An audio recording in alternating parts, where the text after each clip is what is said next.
house that Rockney built, Notre Dame Stadium, filling up on a football Saturday. But on this Saturday, there's an extra buzz around the stadium because the opponent is Michigan. And Irish fans eager to show that their team again belongs with the elite. Their neighbors, two schools separated by less than 200 miles, but linked by their common tradition of football excellence. Michigan has won more games than any other Division I-A school. Notre Dame is second, and in winning percentage, the positions are reversed. And the coaches, latest in the line of succession of many of the sports greats. Lloyd Carr's already won a national championship in his 8 years at Michigan. And Tyrone Willingham, in his first season, called on to restore the glory to Notre Dame football. Notre Dame Stadium sold out for the 163rd consecutive time as Chevy Trucks presents Michigan and Notre Dame. Hello, everyone, and welcome to Notre Dame Stadium. Tom Hammond, Pat Hayden here for the latest renewal of one of the greatest rivalries in all of college football. And extra special this year, both teams unbeaten and nationally ranked. And Michigan, Pat, comes in with a solid defense, and I'm really impressed with their balance on offense. One of my favorite coaching cliches, balance. But indeed, they've had it that first two ball games. You know, it starts with their quarterback, John Navarro. A very efficient first two games. Thrown the ball accurately, 59%. Gotten the ball in the end zone with 5 touchdowns. And he's really been very, very efficient. Now, the other part of that balance is in their running game. Chris Perry, you see what he's done, 5.9-yard average, over 100 yards in his first two games. His very first touch this year, won 57 yards against a good Washington team. But I think what makes this balance of this team so good is what they do on first down. They mix it up, and they've been a very good first down offensive team.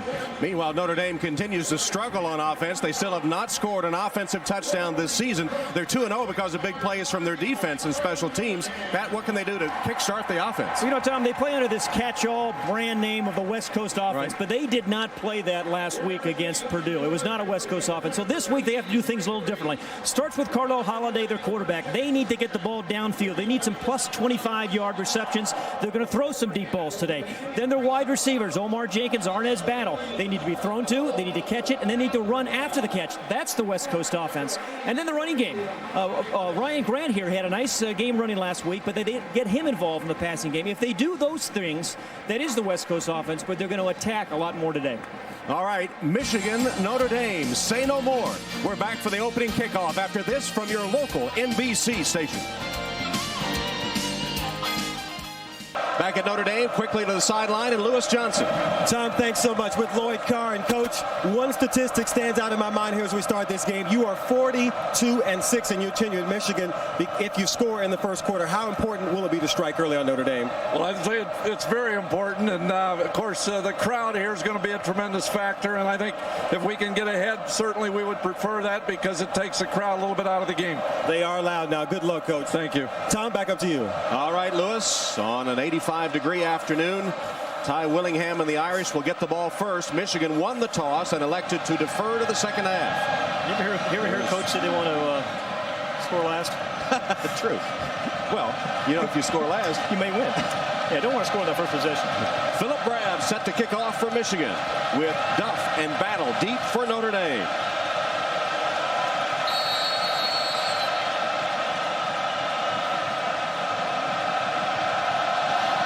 And the game underway as Brabs kicks it deep into the end zone, and Duff with 1 foot out of the end zone. It'll be a touchback, and Notre Dame will take over at the 20-yard line. And Carlisle Holiday, who completed only 1 pass in the second half against Purdue a week ago. The pressure on him today. Let's take a look at our Adidas starting lineups. It's a big and veteran offensive line, but not dominant so far. Ryan Grant is the leading ground gainer. He's rushed for 162 yards. But, Tom, they are not good enough to be one-dimensional and win this game. And you're not going to drive the ball 80 yards against Michigan very often. They need some plus 25 passes. Play action pass on first down.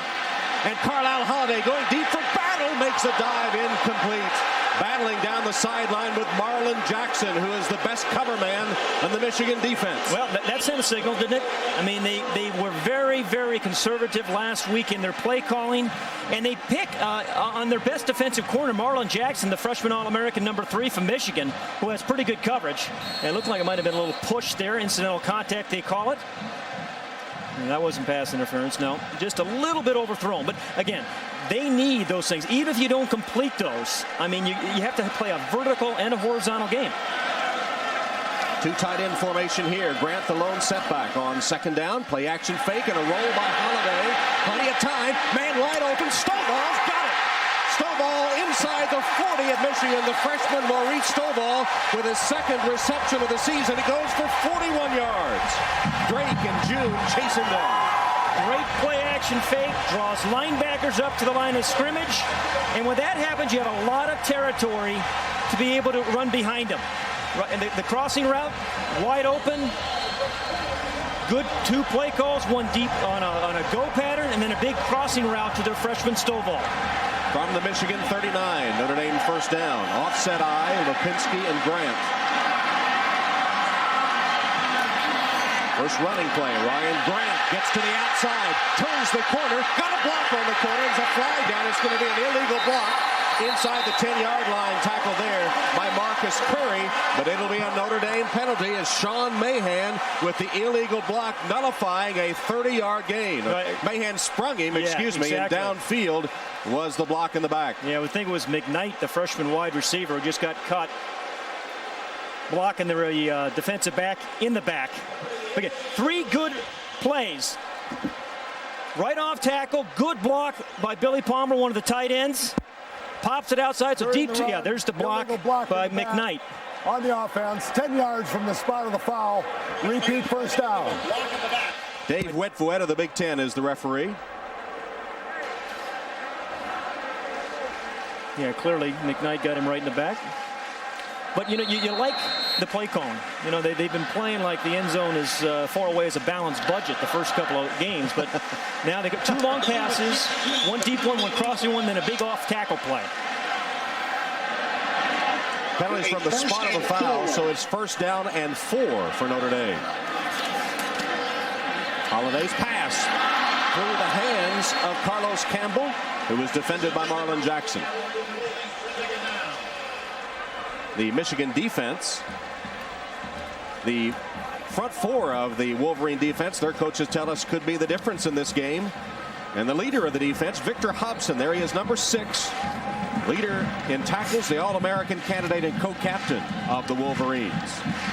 And an excellent secondary led by Marlon Jackson at corner. He is an All-American candidate. That's Jim Herman, the defensive coordinator. Second down and 4 from the Michigan 33, opening drive of the game. Ryan Grant, a couple of tough yards.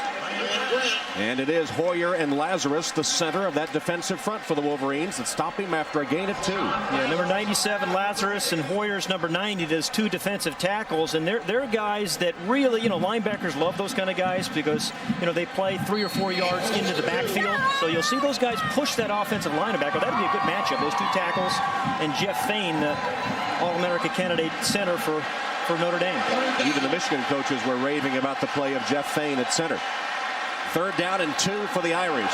Arnaz Battle in motion. Holiday is going to throw, now rolls. There's a flag down. Holiday inside the 25 and hit hard by Hobson. But the flag came sailing in during the play. Well, he had his tight end Gotze open, but Carlisle Holiday, you don't necessarily want to discourage him from running. I mean, he's such, you know, he's like a running back. It'll be a holding call against Michigan. This is a Big Ten crew, by the way. And the first Wolverine penalty results in an automatic Notre Dame first down. They had enough for the first down anyway. Matter of fact, Victor Hobson, with whom we spoke on Thursday, was saying about tackling Carlisle Holiday, you know, you can't treat him as a quarterback. I mean, this guy is like a running back, a fullback, halfback. 10 yards from the end of the run. The penalty results in a first down. So you really need to wrap up Carlisle Holiday because he quickly turns into a halfback. Now, Pat, here's Notre Dame in the red zone on the first drive of the game, but this is where they have struggled. Absolutely, but just the play calling is so much different here very, very early in this ball game. And, you know, the execution's been pretty good. 2, long passes and a real good off-tackle play. 5 times, no TDs inside the 20 thus far. From the Michigan 14, first and 10 Irish. Opening drive of the game. 2 freshman receivers in. Draw play, Lipinski. wrapped up as soon as he got the ball and dragged Shante Orr for a yard. And Lipinski's first carry is a tough one.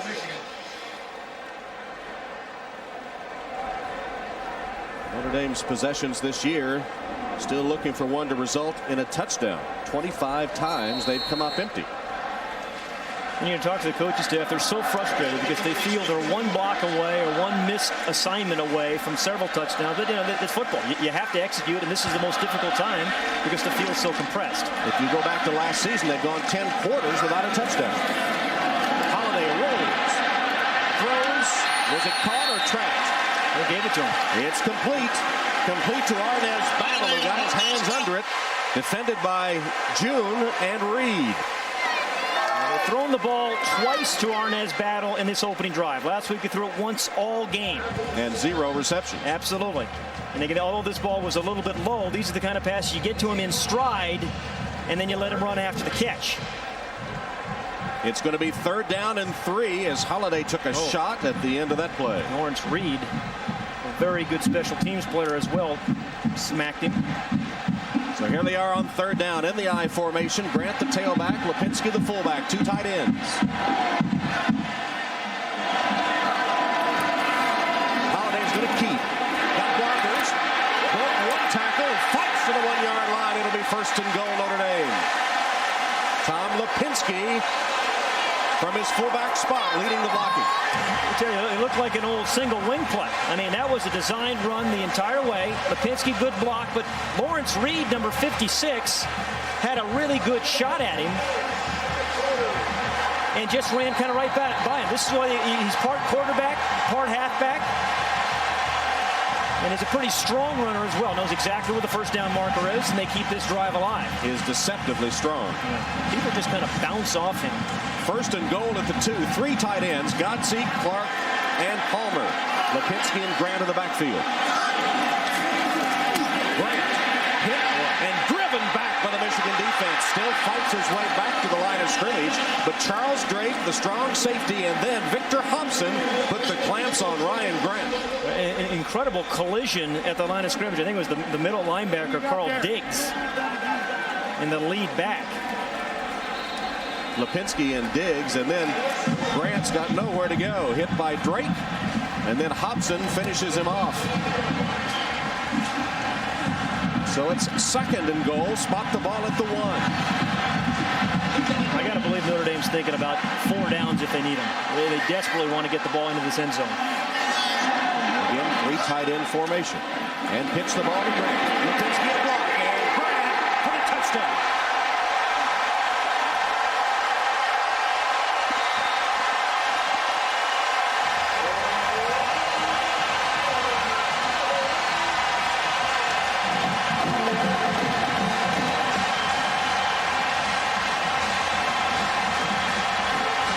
First time this season, the Notre Dame offense reaches the end zone, and they do it on their first possession of the game in impressive fashion. Nicholas Setta to attempt the extra point, working on a string of 59 straight. And he has number 60 in a row. It looked like a different Notre Dame offense. And indeed it was. You talked about balance of Michigan. They had a couple of deep throws early in the drive, and then a powerful one for the touchdown. And Tyrone Willingham, happy to see his first offensive touchdown as head coach of the Irish. 7-0 Notre Dame. They are back at Notre Dame Stadium. Opening drive by the Irish results in a touchdown, but you know, it was a little 3-yard run. But watch this play. This was the 2nd play of the game. That's the freshman Maurice Stovall, all 6'5" of them. The play action fake drew the safety up. They kind of occupied the other safety. Well thrown ball by Holiday. The net result, the first touchdown of the year. A little pitch play. Lipinski, the fullback, with a key lead block. Return shoulders of Ryan Grant, and there are some very happy Irishmen on the sideline. And Grant scored the last Notre Dame offensive touchdown, a 14-yard run against Purdue in the 2nd quarter of the final game last season. Scoring drive, 80 yards in 11 plays, nearly 5 minutes.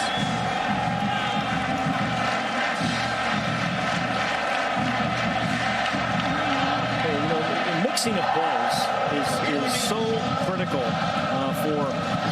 for an offensive coordinator. And the sequencing of plays. That was a great sequencing of plays by Notre Dame. So now Michigan will get its hands on the football for the first time. Nicholas Setta is set to kick it off for the Irish, with Perry and LeSueur deep for Michigan. Setta's kick is a long line drive kick that bounces short of the 10, picked up by LeSueur. LeSueur bounces off one man, then cuts back. He's to the 30 and across before he's taken down by the Irish special teams. A nice 21-yard return. It was Carlos Pierre-Antoine that hit him first on special teams. And so now the pressure falls to the Michigan quarterback, John Navarre, steadily climbing up the offensive charts. 8th leading passer all time with nearly 3,500 career yards. As you see the Adidas starting lineups for the Michigan Wolverines. Chris Perry is the featured back. He's carried for 238 yards and 3 touchdowns so far this season. The leading receiver is Butler. We've got a good pair of receivers in Butler and Edwards.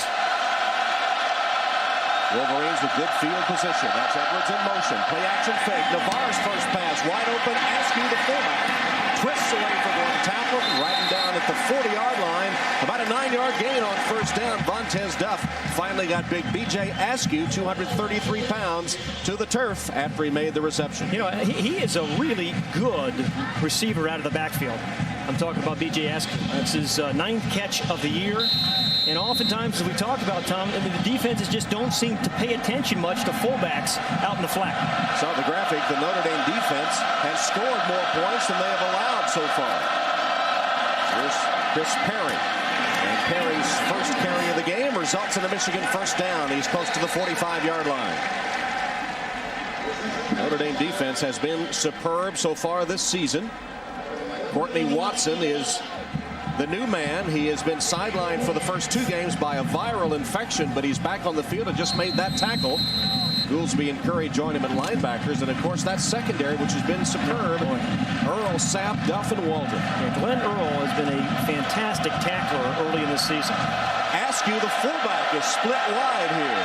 Perry is nobody's covered. There's nobody up here. Nobody's covered. He's wide open. Wide open.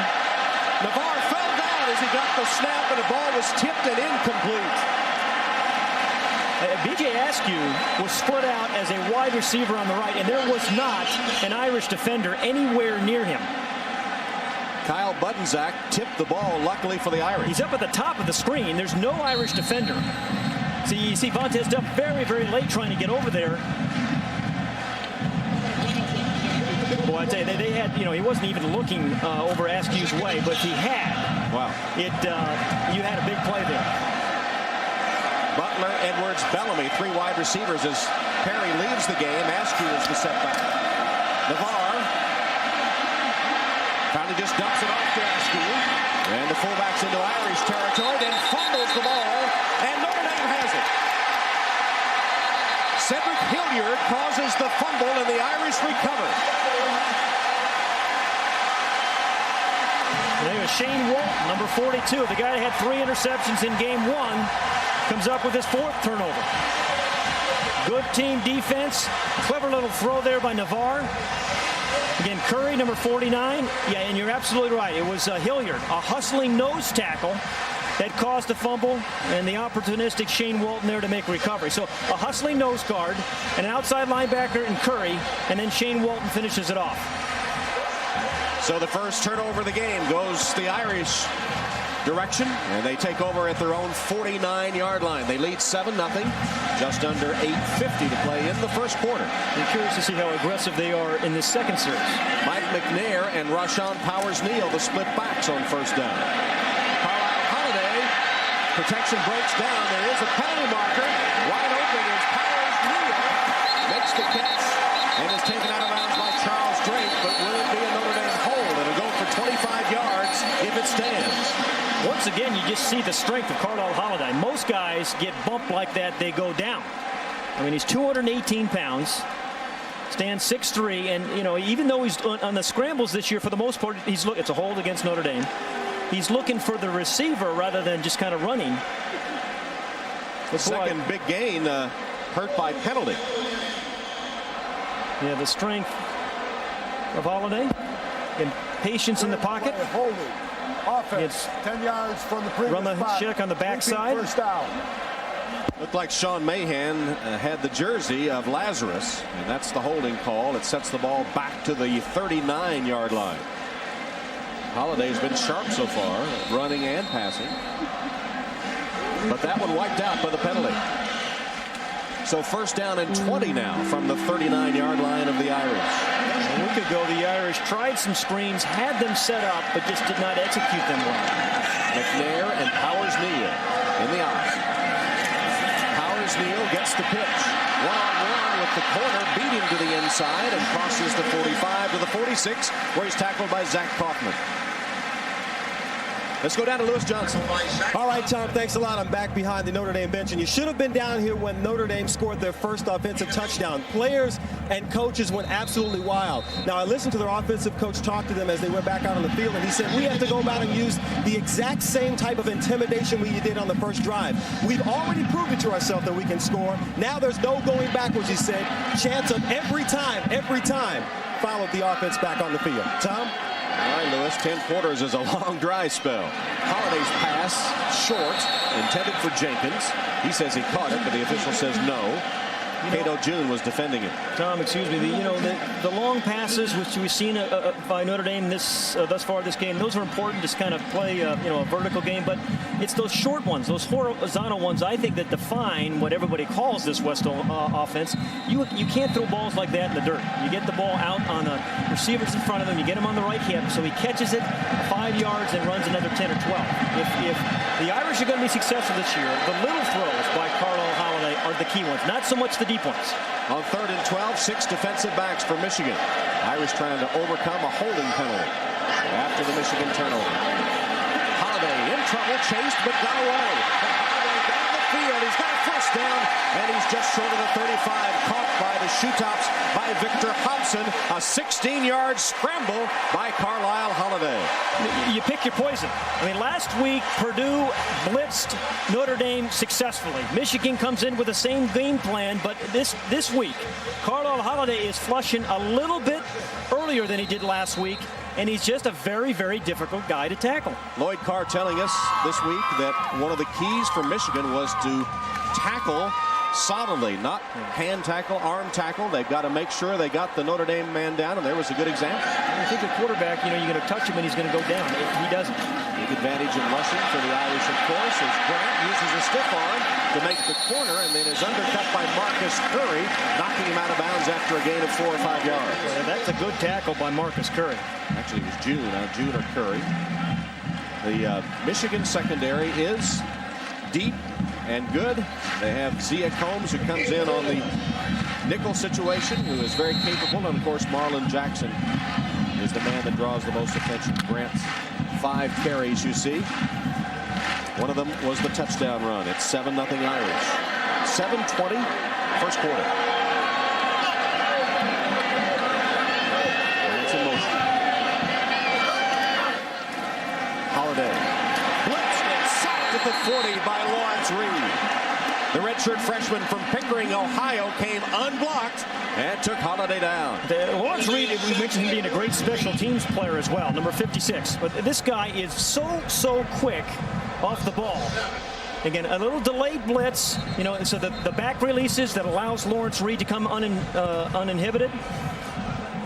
That's a good defensive game plan of scouting. It's what they call this delayed blitz. He waits, the back's released, then he comes.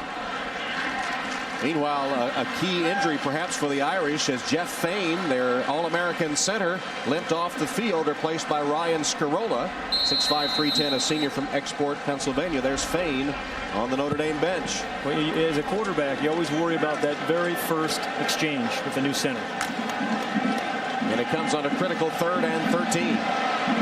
Again, 6 defensive backs for the Wolverines. Trips to the right of the formation for the Irish.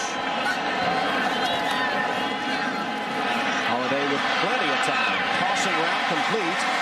Jared Clark, the former quarterback from the tight end spot, makes the reception, but the pass was behind not quite on target, so he caught it, but he didn't have a chance to make the first down. Yeah, they call at Notre Dame, Bill Dietrich, the offensive coordinator, says throwing the ball to landmarks. That's his expression, his nomenclature. And yet, if you throw that ball out in front of number 1, he's going to run for the first down. He's wide open, but he has to slow down and get it on the right hip. Then he falls down. If he catches out in front, first down. So Nicholas Seta on 4th down will attempt a 47-yard field goal. He's hit from 51 yards. Miller the holder. Seta's field goal blocked. Shante Orr blocked it at the line of scrimmage.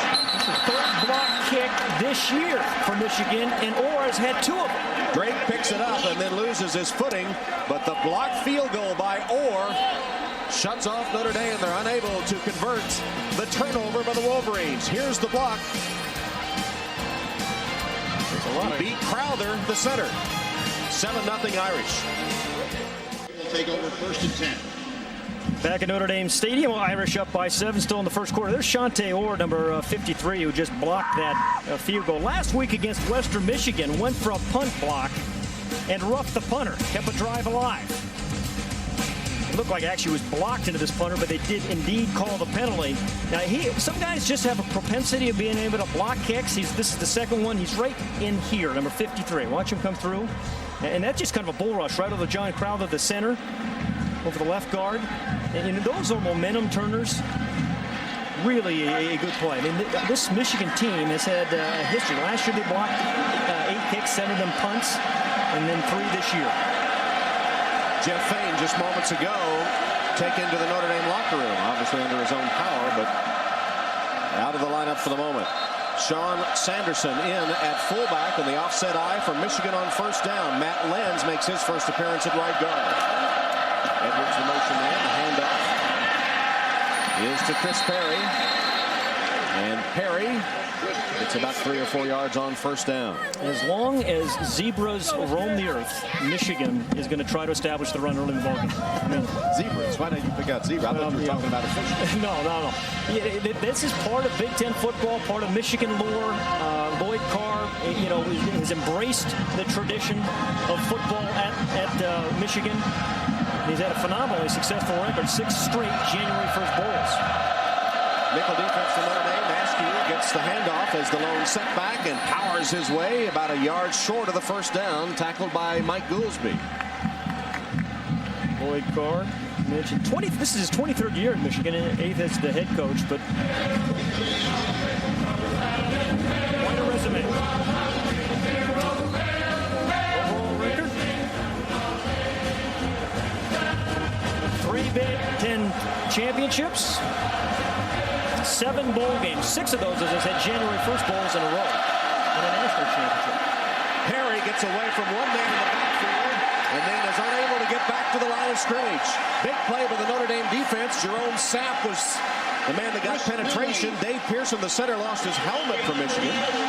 But a big play by the Notre Dame defense on 3rd down. When the center loses his helmet, it's a big, tough hit because they're strapped on 3 different ways.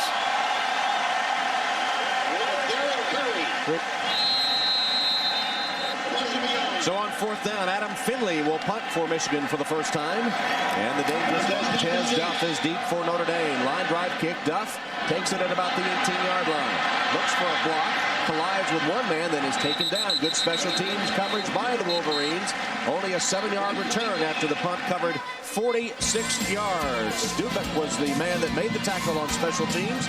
As we take a break, Irish up 7.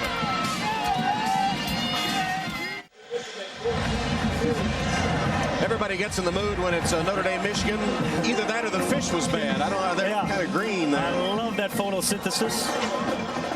Meanwhile, Notre Dame looking for a key victory over a top 10 team. They've drawn a blank the last 6 times they have faced top 10 opponents. Last win against the top 10 was 1998 against Michigan. Irish leading here 7-0 in the first quarter. 3:54. First down at their own 25. Carlisle Holiday so far has hit 3 of 6. So you see that win over Michigan. Holiday 3 of 6 for 55 yards. In this offense, he should be a 55% completion passer.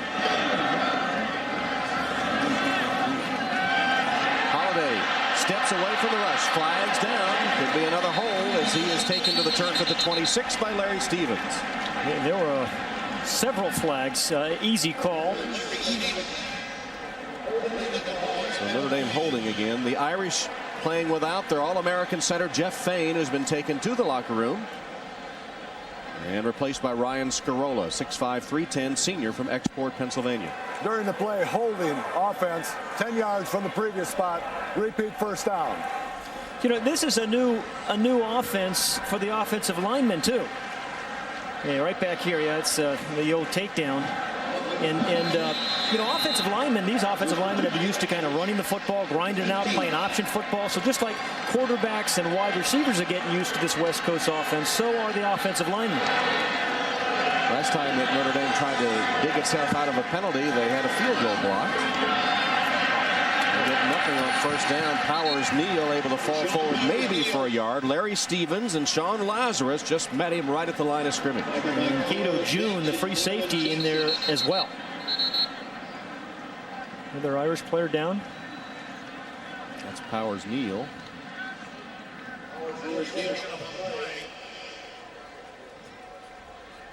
We talked about Michigan's defense. You mentioned the front four, Tom. Those guys are awfully tough. Rumashek, number 92. His matchup with Brennan Curtin, number 63, the right tackle for Notre Dame. That's going to be one of those key things, those key matchups this year. Rumashek versus Curtin. Well, they tend to Rashawn Powers Neal. We'll take a break. Wow.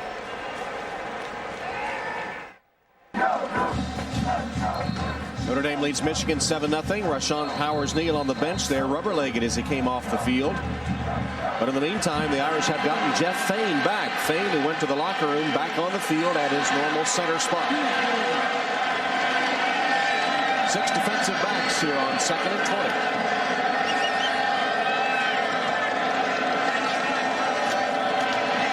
Short drop by Hammond. He throws an interception. It'll be a touchdown by Marlon Jackson.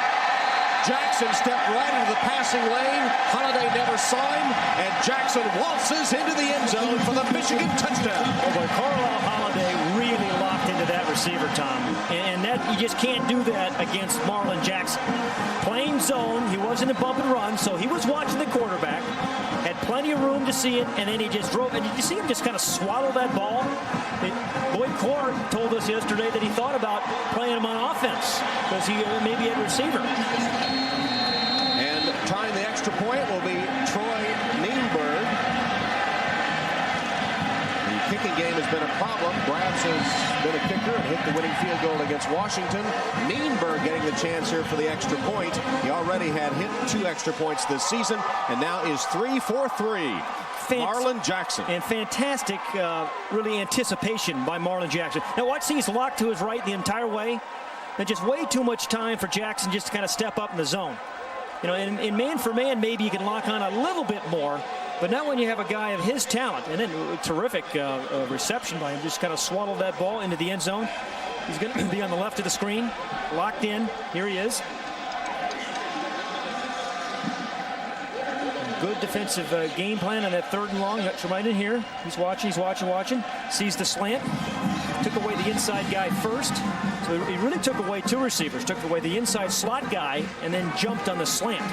But Carlisle Holiday has to look away a little bit more. The freshman All-American from a season ago, Jackson from Sharon, Pennsylvania. Growing up there, his parents not really a part of his life, and he ended up moving in with his coach, James Wildman, his wife, Carol. He had a tough childhood. One time for Christmas, they asked him if he wanted some CDs or some video games or what, and he just asked for underwear and clothes and just some things to get him through. A tough childhood for Marlon Jackson, but he kept his nose clean, stayed out of trouble, got away from all the bad influences, living with his high school coach, and now is an All-American in the maize and blue for Michigan. Kickoff is a short one and taken by Duff. Vontez Duff off the middle, hit hard, and dropped at about the 27-yard line by Pierre Woods. 22-yard gain. And on the arm of Marlon Jackson, just to finish his story, is the way he feels. A little tough to read there, but it says, against all odds. And against all odds, he has overcome a tough childhood to be an All-American at Michigan. Yeah, and Lloyd Carr said to us, you know, you just mentioned, he's kept his nose clean, and he's a very goal-oriented guy and incredibly competitive, which you love in a corner. Last interception return for a touchdown against Notre Dame was Navy in '98 when David Alexander took it 20 yards for the score. So 7-7 game, and Notre Dame takes over now at its own 28-yard line. Jackson on the sideline. Sweet with right, and Michigan almost knew that play call. It seemed they came with a rush. Ramashek and Curry were there first, but they all flooded that side. Yeah, Julius Curry got a jump on that one, the strong safety. Wow. At NBCSports.com, click on a special section, NBC's Notre Dame Central, for Pat Hayden's look at the new Irish offense.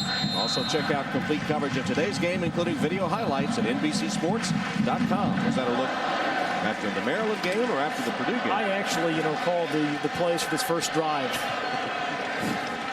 Got them into the end zone. Jeff Fain is out of the game again, and Ryan Scarola back in at center for the Irish. And the shotgun snap was a little low. Lipinski on the draw play, hit and thrown for a loss, or at least at the line of scrimmage by Zach Kaufman. Yeah, a really good play by Zach Kaufman. These linebackers, Diggs, Kaufman, we talked a little bit about Victor Hobson. Man, they can run. Kaufman right here from Claremont, California. See how he just kind of follows the traffic? I bet he's a good dancer, the way he's kind of bouncing around there in the hole. Didn't let I wouldn't want to dance with him, I'll tell you that. Right. If he steps on your foot. Yeah, either does Lipinski. He's calling defensive signals now. Is Holiday maybe a little shell-shocked in the play calling because of the interception? I think it's very difficult when you're unsure about your passing game as it is to bounce back from throwing an interception for a touchdown. 3rd and 12. Holiday pumps, throws a screen pass, complete to Grant. The Michigan defense dominating the Irish on that series. Hoyer and Kaufman again leading the charge for the Wolverine defense, which had an inspired series after they scored the touchdown on the one before. Well, Kaufman's going to make the tackle, but watch the hustle inside by Hoyer, number 90. I mean, you get your defensive linemen, your 290-pound guys out there in the sideline. I mean, that is terrific hustle by Norman Hoyer. If there's a fumble, he's there to make the recovery. So Joey Hilbold is in for his first punt of the day. Julius Curry is deep for Michigan. Another chance. Oh, there's the flag. And a flag down as Hilbold was roughed. That will be a first. Tell you what, though. Now, was it rushing, or was it running into, or was it roughing? You're right, it's a 5 or a 15. But he had a clean rush, and it came late. I think was that Keto June, was it? It is the personal foul.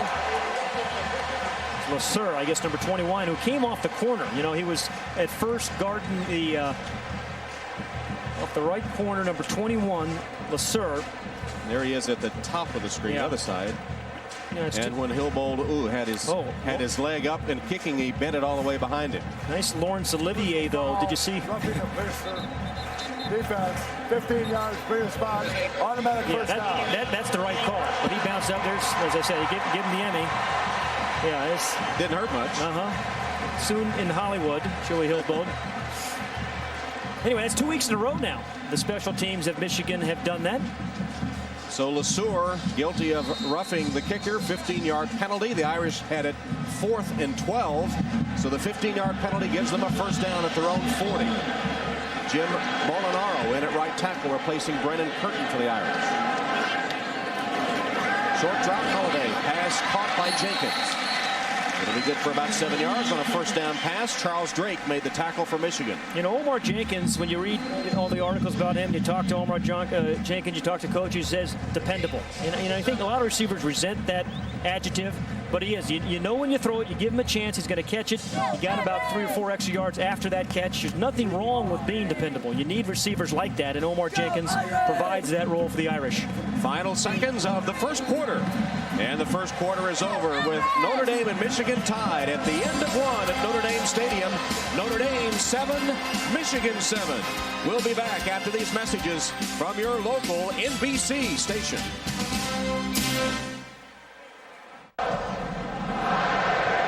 Start the second quarter with Notre Dame and Michigan tied at 7. Joey Hilbold just had the 15-yard roughing the passer penalty that resulted in an Irish first down. Michigan's LeSueur making contact while his leg in an awkward position, but Lewis, maybe it's the shoes. It might be the shoes, Tom. You know that kickers are really quirky guys. They do strange things. But how about wearing 3 different sizes of shoes? And that's what Hildebold wears. Check this out. He brought these over to me before the game. This is his running or walking shoe. It's a 10.5. He likes to wear that for comfortable walking. This is a 9. I guess you call these his church shoes. He calls them a snug fit. And then here's his kicking shoe, an 8. He likes the tight squeeze for kicking. Unbelievable. 3 sizes, Tom. The Imelda Marcos of the Irish. Start the second quarter. First play from scrimmage is 2nd and 3 for the Irish. And it's Ryan Grant who finds room to the outside, lowers his head and pounds for a first down, where he's tackled by Marlon Jackson and Charles Drake. That was a nice little bounce by Ryan Grant. Designed to go off tackle, picked up a nice little block by Mahan, and then just kind of made a nice little cut outside to pick up a first. Irish dominating the statistics in the first half, but then Michigan taking a page from the Notre Dame playbook this season and having their defense score. Look how the Irish dominated. Time of possession 11:47 to 3:13, 114 yards to 27. But a 7-7 game after Jackson's interception and return for the touchdown. First down, Irish. Holiday screen pass dropped by Jenkins. It's one of those center screens, just a little bit behind, catchable. Omar Jenkins, we just called him dependable. He wasn't quite dependable on that one. But one of those center screens where you try to get the ball to him while he's on the move. He's going to follow 3 offensive linemen up the field who had blocked linebackers and safeties. Had a play. Had something good. Both coaches talking about the importance of the run in this game, and Ryan Grant has carried 7 times for 26 yards.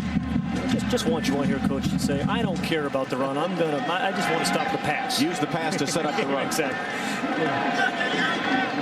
Second down and 10. Michigan showing blitz. Toss to Grant on the sweep. He got a block from Lipinski. Cut back. He's got another blocker. Ryan Grant now to the outside. Grant to the 10-yard line and caught from behind at the 7 by Marlon Jackson. Raymond McKnight, who was called for a penalty earlier, gave him a good block. And at the point of attack, it was Tom Lipinski. He is dependable. Yeah, Tom Lipinski really set it up, number 36. But he blocks, but gets blocked, really. But that's all he wants to do. And then a cut by Grant. And he picks up another block by a wide receiver, McKnight. And you know what? Tyrone Willingham was saying to us this week, hey, we need some over 15-yard runs and some over 25-yard passes if we're going to really run this West Coast offense the way it should be run. He's got a couple of passes that way, and certainly this run by Ryan Grant. For 40 yards. First and goal from the 8. Grant again to the other side. Lipinski kicks out again, but this time the Michigan defense collapse him, led by Sean Lazarus.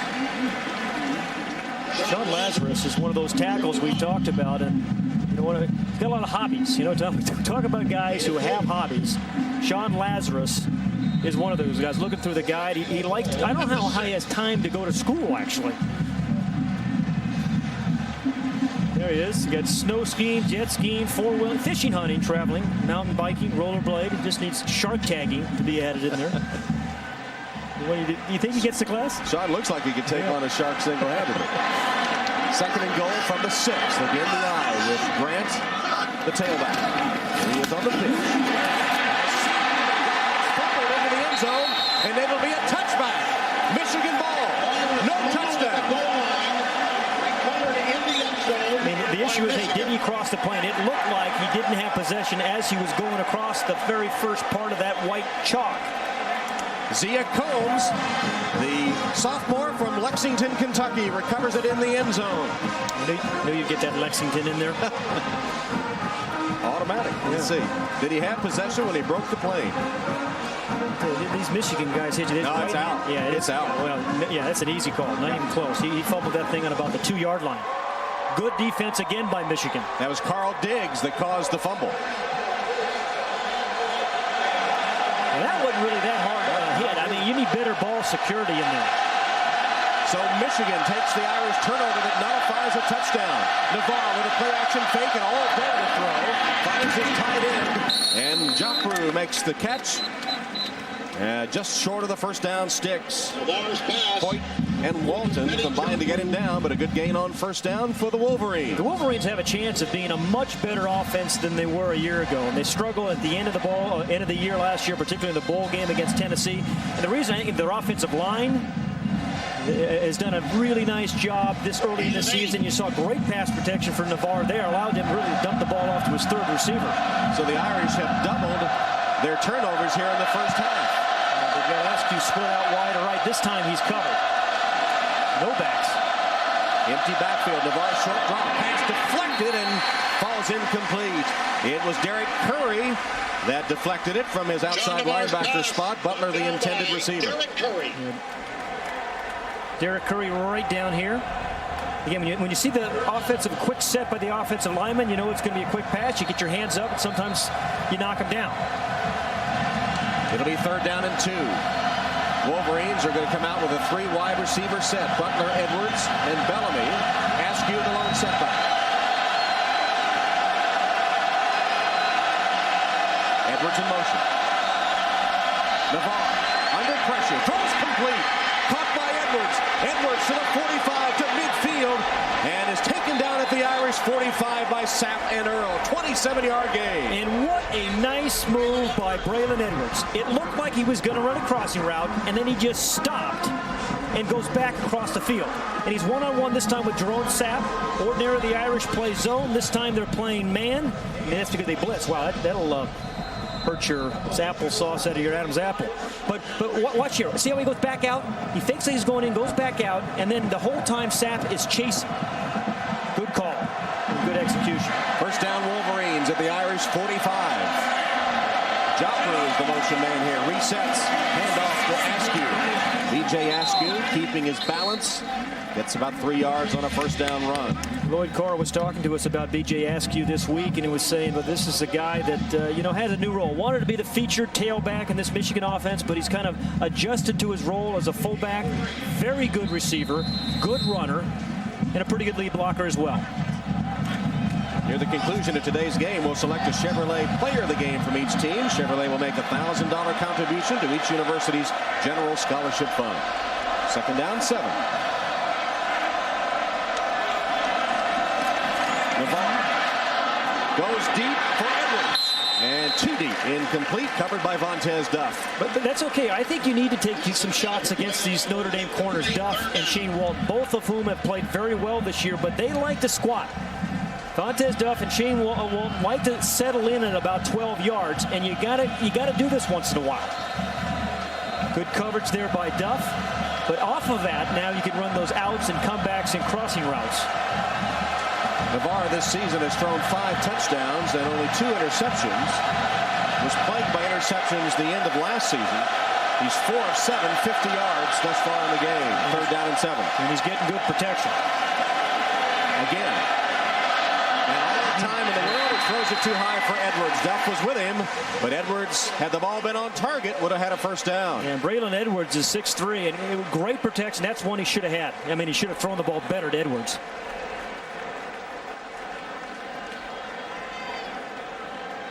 Real good protection. He steps up in the pocket. Man-for-man coverage again. Yeah, just too tall. Space, yeah. Adam Finley to punt for Michigan. Vontez Duff stands at about his 7. He's going to let this one go. And it will bounce into the end zone for the touchback. 42-yard punt, but a touchback will give it to the Irish at their own 20 when we come back in a 7-7 game. 7-7 game, 10:42 left till halftime. Ty Willingham telling us yesterday the importance of turnovers. The Irish, after taking a turnover early against Michigan, had a +7, but now the turnovers have resulted in some big plays by the Wolverines. The blocked field goal, the interception for the touchdown, and then on the last possession by the Irish, fumble recovery nullifying a touchdown. So the Irish have turned it over on their last 2 possessions after going the first 2 games and 2 possessions today with just 1 turnover. Ryan Grant, who fumbled into the end zone last time, is back at tailback and gets the call. Spinning his way to the 25-yard line. Pretty good run. Tackled by Rumashek. You talked about Romashek. You know, Romashek in Curtin, that's one of those matches. Dan Romashek is a terrific player, and what you like about him, he is a versatile guy, not just a run stopper, not just a pass rusher. This guy is a two-weight player.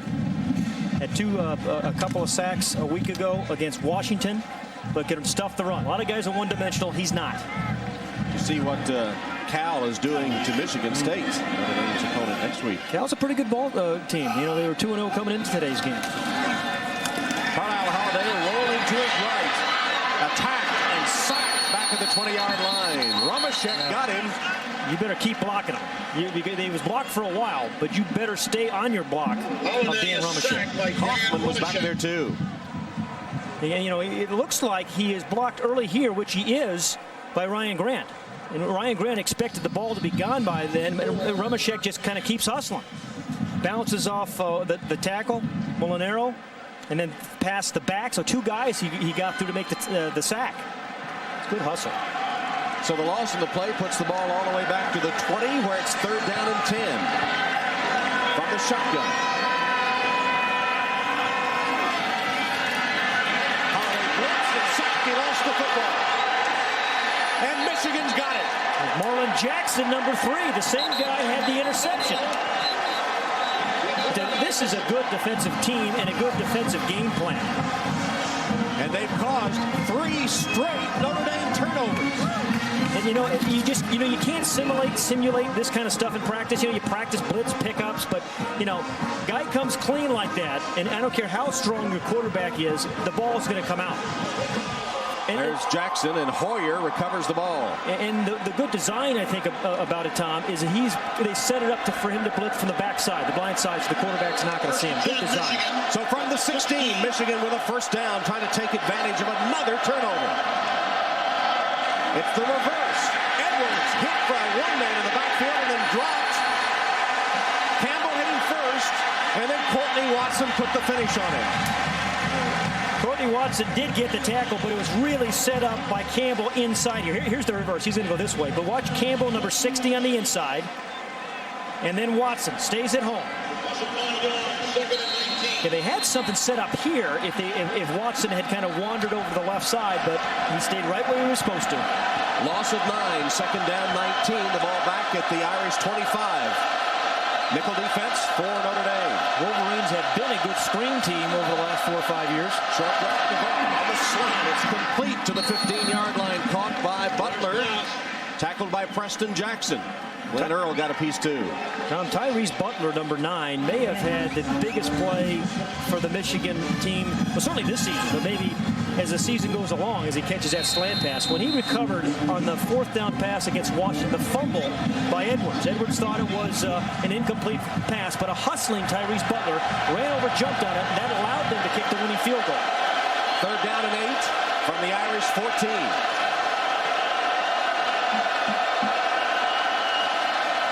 Fake play action. Navarre's pass to the end zone. No good. Out of bounds. Preston Jackson defending Braylon Edwards. Incomplete. Timing just a little bit off. Either the ball has to come out quicker or the receiver has to give the quarterback a little bit more room in the corner. And now here has been an adventure this season. The Michigan field goal kicking game. It's going to be Troy Nienberg that will attempt it, the walk-on kicker that is 0 for 1 in field goals this season. There's Edwards, out of bounds. When he made the catch, Jackson made sure. If you're in that corner route, you need to give the quarterback just a little bit more room to throw the ball, because it's in the air for 45 yards. It'll be a 32-yard field goal attempt by Nienberg. Navarre to hold. This would give Michigan the lead. Nienberg, kick is blocked. Kick is blocked. And a touchback as it rolls into the end zone. So earlier Michigan blocked the Notre Dame field goal attempt, and now the Wolverines' kicking woes continue as Notre Dame blocks the Michigan try. Nienberg got it on its way, but here comes the block. It's at the line of scrimmage. It was Darrell Campbell that blocked it, number 60. And the Irish will take over when we return to Notre Dame Stadium. Maybe Hilliard got it.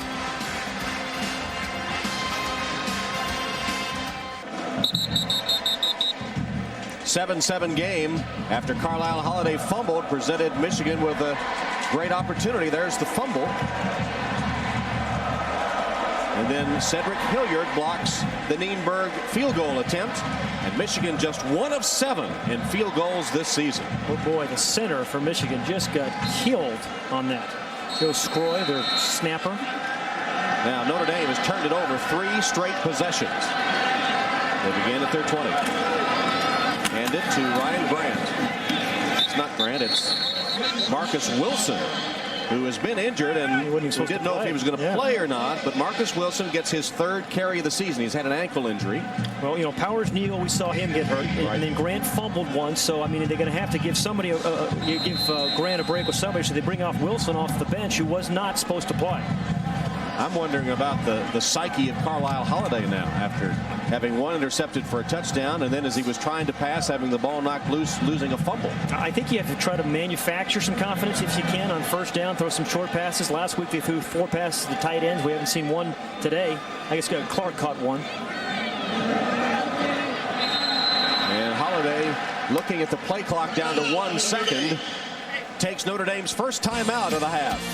We have 6:50 left till halftime. It's Notre Dame and Michigan tied at 7.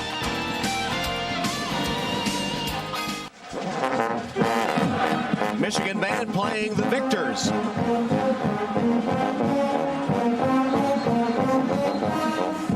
fight songs voted the 2 best in all of college. The Notre Dame Victory March and the Victors from Michigan band. They'll be rambling around in my head for about a week now. You know, it was pretty classy. Both bands played the other team's fight songs before the game. Pretty classy. 2nd down and 8 for Notre Dame. They had to call a timeout as the play clock was running down, and the offense, which has shown signs of brilliance today, has sputtered and has turned the ball over 3 consecutive possessions. Arnaz battle in motion, resets to the right. Play action fake. Carlisle Holiday takes his second option and completes the pass to the tight end. Godsey has it for a first down Notre Dame. June and Jackson make the tackle. Marcus Wilson gave him a block. It goes for 16 yards. You can see Holiday with his reads. Absolutely. You know, they kind of changed it up. There's the block by Wilson that you talked about. Kind of stayed inside. You know, and sometimes it's difficult to kind of hang in there when you've been sacked and battered. And they rolled him out a little bit, maybe to get him away from some of that rush. Wilson does a good job. Black does a good job. Curtin and Milligan up front. And the tight end has been a featured guy in the attack this year. There are the numbers on Holiday today. He has a first down now at his own 38-yard line. You have to throw it against this defense. They had 9 guys at the line of scrimmage. And some of them might have come across too soon where they drawn off. Here will be the call.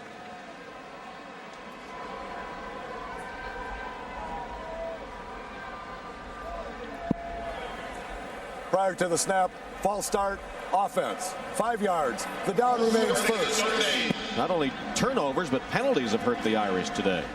Coming to NBC 2 weeks from today, golf's ultimate challenge, the Ryder Cup. Remember in '99, an improbable final day comeback sealed the victory for the USA. So now Tiger and the Americans travel across the Atlantic to defend the cup against Sergio Garcia and Europe's best. That's the Ryder Cup. Coverage begins 2 weeks from today, Saturday, September 28th. Plus next Sunday at 12 noon Eastern, a special preview of this year's matches. Justin Leonard's putt was one of the most clutch things I've seen.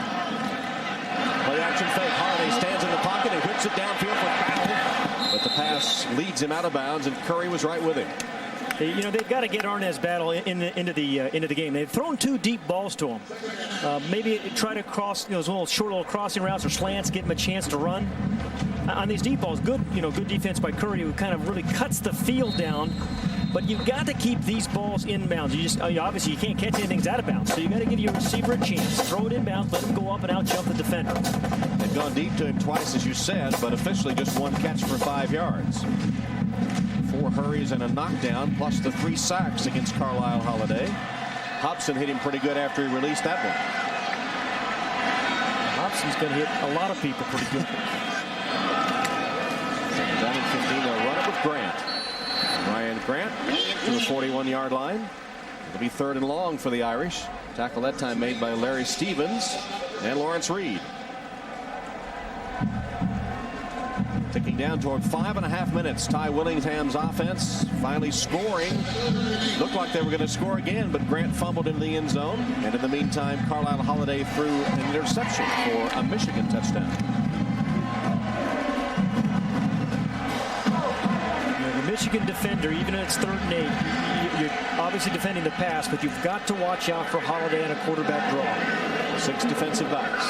Blitz coming. Absolutely. Yeah. And once again, the offensive line, Sean Mahan looked like that time guilty. That'll be a 5-yard penalty. And the penalties, which hurt the Irish in the first game against Maryland, didn't matter as they won 22-0. Prior to the snap, false start, offense, 5 yards. The down remains 3rd. But the penalties have really been damaging to the Irish today. We talked about the kind of the rush that in the blitzing that Michigan's doing. Purdue did a week ago, and the Irish had a little bit of success. You know, defensive coordinators are great imitators. They've seen the blitz. The Irish, until they are able to handle it, the quarterback's able to handle it, the receivers, and everybody else, they're going to see a lot of it. So 5 penalties, and 2 of them wiped out long first down gains.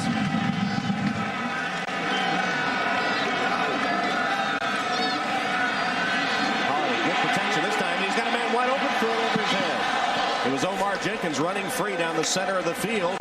Had a few yards on Marcus Curry, but Carlisle Holiday's pass was way off target. You know, the accuracy in this West Coast offense, I mean, this is a 3rd and 12 kind of play, so you're just hoping to get any kind of big play there, but he had him in a tiny little crease. Jenkins, tiny little crease. He was able to drill that a little bit more. Maybe Jenkins has a chance.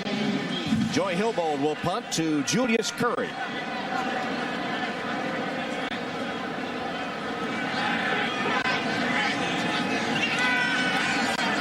No rush on Hilbold this time, and he booms one.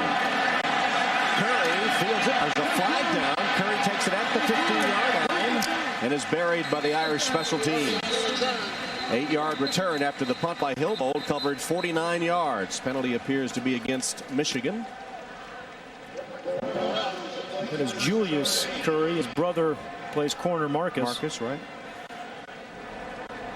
Hold against the Wolverines, John Shaw. Lloyd Carr shows his displeasure. It's kind of like a preseason game with all these penalties. Enjoyed our conversation with Lloyd Carr as we talked about a lot of things other than football, didn't we? Absolutely. You know, he really enjoyed most teaching high school history and English. Did that for 7 years. During the kick, holding on the returning team. The penalty is post-scrimmage kick from the end of the kick, half the distance, first down.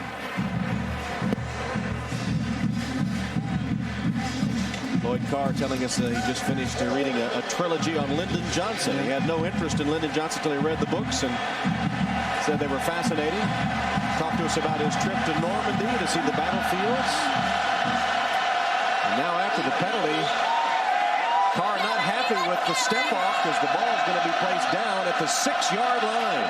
And this is a great opportunity for Notre Dame. 3 and out is what the defense is thinking.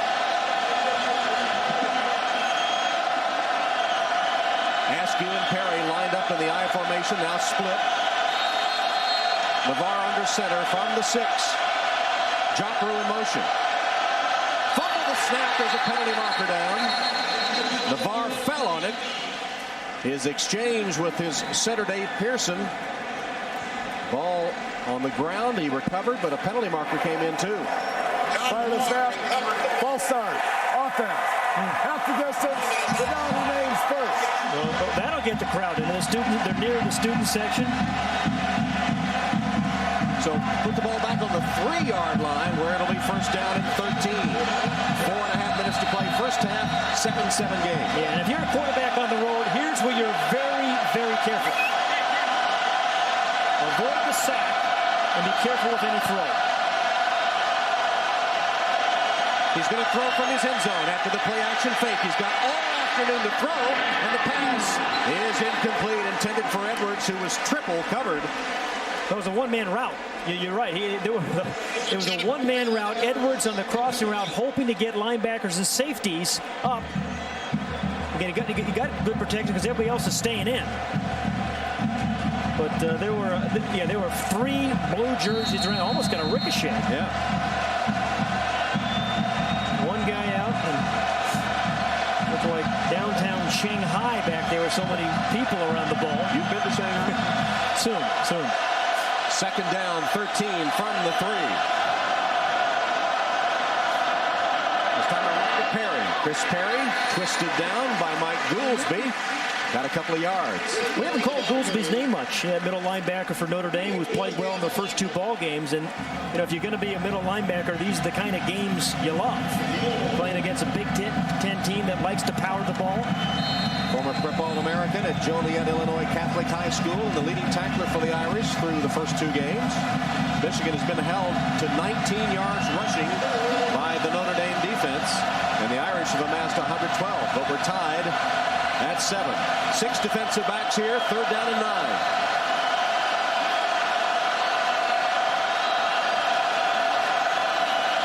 Action fake. He's in trouble. Pass deflected. Penalty marker. That's a safety. Holding in the end zone will be a safety if that's the call.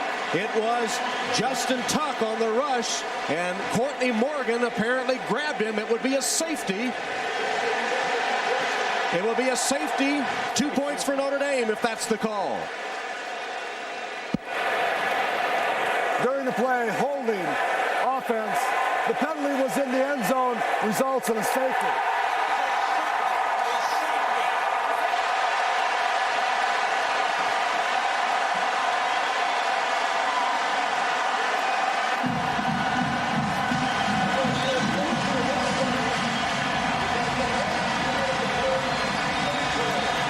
Justin Tuck off the right corner. He's a pass rush specialist, number 44. He gets held there right there very clearly, easy call. And it was Morgan. The Notre Dame defense scores again. 2 more points to give them the lead. 9-7. A little over 3 minutes remaining in the first half, and after that safety, Notre Dame up by 2. Now here's the play again. 62 Courtney Morgan, the left tackle, against 44 Justin Tuck. And if you're looking right there, there's the hole. I mean, he is just tackling him big time. It's an easy call for the official, and because it's in the end zone, it's a safety. And he went over the sidelines. Did Courtney Morgan, his offensive line coach, Coach Moeller, let him have a little bit. But I mean, there's no argument on that one. That was a hold. Last time the Notre Dame defense recorded a safety was against Florida State in the '96 Orange Bowl, as Danny Cannell, the Seminole quarterback, stepped out of the end zone. It's incredible how you know all these statistics, that you remember these things. Arnaz Battle and Vontez Duff are the deep men. On the free kick, Adam Finley will punt for Michigan.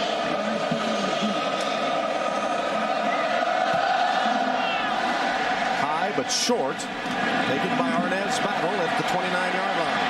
Battle reversing his field, surrounded by Wolverines, somehow got free a couple of times, and then upended just across the 45-yard line. Finley, the punter, made the tackle after Battle brought it back 16 yards. Yeah, that's why I think the offensive coaches, Tom, would love to see Arnaz Battle get the ball to him as those 5-yard catches, because he has that kind of open field ability. Well, penalties have been one of the big stories of this first half on both sides of the field. That one resulted in 2 points. Look at the time of possession. 19 minutes by Notre Dame, 189 yards, but only 9 points. The turnovers have plagued them. And short drop. Holiday hangs it up. Deep for Jenkins down the sideline and incomplete, out of bounds. But he gave him a chance. This one was inbounds. Remember just a moment ago we threw one out of bounds to Jenkins? He gave him a chance this time. Good throw there. Marcus Curry was step for step. Well timed, it's just bump and run, man for man coverage. Just throws it up high. There's. Well, 1 foot in it is all he needs. Didn't make it. One foot did not go in. Looked like it was going to come down in bounds, and then momentum carried him across the sideline. So 2nd and 10 from the Notre Dame 45. Crowding the line of scrimmage. Pitch to Ryan Bryant. Blasted in the backfield at the 40-yard line. Wow. Talk about penetration. That completely stopped the play before it got going. Grant Bowman, Rumashek, Stevens. It was Bowman, I think, number 60, right there. Well, he got some help too, but unbelievable penetration. As soon as those guards pulled, Bowman was in the backfield 4 yards deep. Now here's a dangerous spot for Carlisle Holiday when everyone knows he has to pass. 3rd down and long. And this is one of those downs in a true West Coast offense. We keep talking about a hackneyed phrase where you don't necessarily need to throw the ball 20 yards down the field. Throw it 8 to 10, and maybe if you throw it on time, a guy can run for the other 8 yards. It's a different philosophy than in the past. Oh, there's a mistake there. There had to be a penalty thrown. Yeah. There was some but there wasn't. Yeah, I don't see a flag. No. It looked obvious that there was a false start by Notre Dame, and the referee signals 4th down.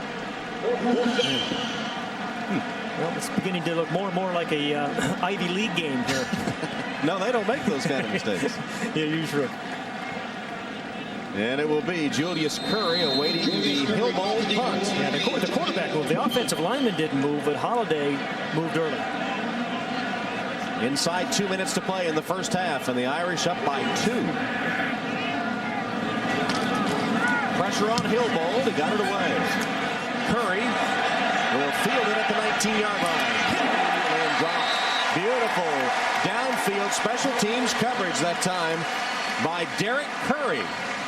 Stopped Julius Curry for a 4-yard return after Hillbold's punt sailed 43 yards. We'll take a timeout. 1:42 to play till halftime.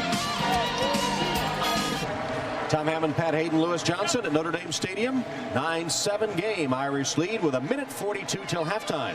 And coming up on the Sun America Halftime Report, Jimmy Roberts will have all of today's scores and highlights, and a talk with NASCAR's Jeff Gordon. Also a personal look at Notre Dame quarterback Carlisle Holiday. That's coming up at halftime on the Sun America Halftime Report. Does he look like an offensive lineman? That's Jeff Fain. Shook off an injury earlier that took him to the locker room and back on the field. And not only do the Notre Dame coaches rave about them, but every week the opposing coaches talk about he is their kind of football player. Askew spread right again, the fullback, and the pass is complete to Butler. Fumble. Notre Dame has it. Vontez Duff. He and Walton sandwiching Butler, and Duff comes away with the ball. Well, Butler made a great fumble recovery in game 1. In game 3 here, he turns it over to the opposition. Good catch, but a sure tackle by Walton and by Duff. Both corners participate in that. And he completes the play by making the recovery. So it was Walton on the inside, Duff on the outside. And then a hustling Duff who's done everything. He scored touchdowns 3 different ways in their last 3 ball games dating back to last season. Turnovers, and penalties. 1:35. Notre Dame has 2 timeouts remaining, and here Michigan takes one. And Lloyd Carr wants to try to rally his defense, put in a tough spot by the turnover. Notre Dame has it, first down at the 27 when we come back. Game summary is a ragged one. Notre Dame on the opening drive of the game scores its first offensive touchdown, but 3 turnovers by the Irish, 2 by Michigan, a couple of blocked field goals, and some costly penalties. And the safety. As a result of penalty. That made it 9-7, and now after the Michigan turnover, Notre Dame has it on the Wolverine 27. First down. 1:35 on the clock. Holiday, play action fake. Chased from the pocket. He's going to keep it. Holiday hit hard at the 20-yard line. Falls forward to the 19. Hobson made a sure tackle for the Wolverines. Nice blocking by Brendan Curtin. We talked about Brendan Curtin and Rumashek on that right side, right over here. It creates that little lane for Holiday to step up in there. And right now, I think when you're struggling with your confidence as a thrower, he's such a good runner. I think that's the right decision for Carlisle Holiday. Approaching 1 minute remaining in the first half. 2 tight ends. It's 2nd down and 2. Grant. Short tackle in the backfield. Has the first down. That'll stop the clock as he gets inside the 15-yard line. Tackled by Charles Drake. Yeah, and sometimes you can't block them all, and as a running back, you have to make some guys miss. And Ryan Grant did a nice job there of making Carl Diggs, the inside linebacker, miss, because he was right there to meet him at the hole. Clock stops on the first down, then the refs will wind it. And Notre Dame's up on the line of scrimmage before that happens, just now starting the clock.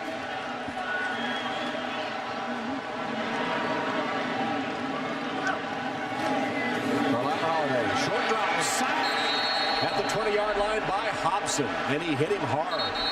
Timeout, Willingham, angry that he didn't get it sooner.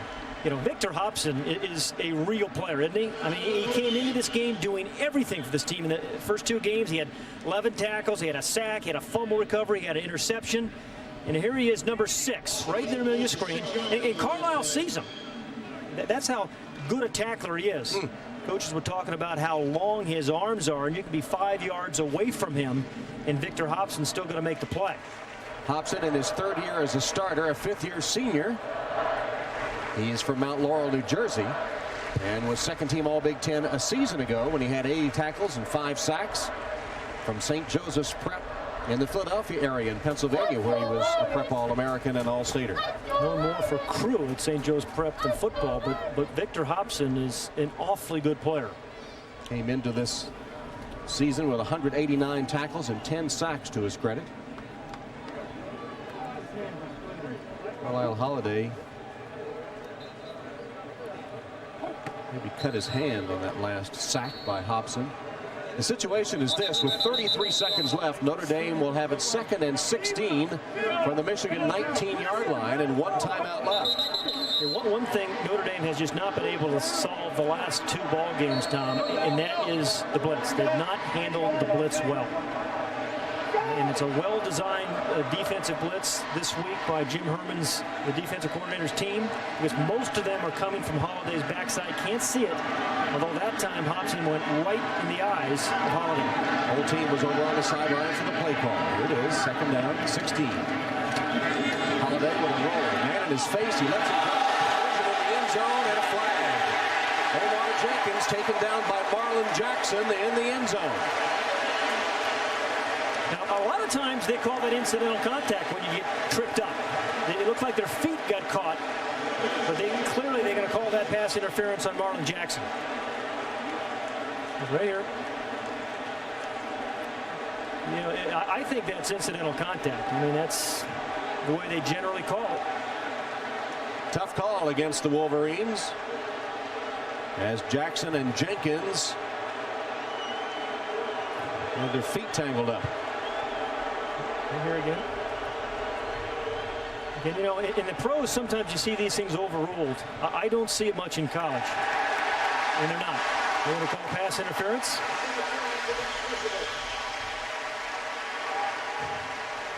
Another key penalty. This one against the Wolverines. Pass interference, defense, 15 yards, automatic first down. They're still attending to Carlisle Holiday, whose right hand looks to be bleeding. Pat, that was the 6th penalty against Michigan for 68 yards, and one of them resulted in 2 points.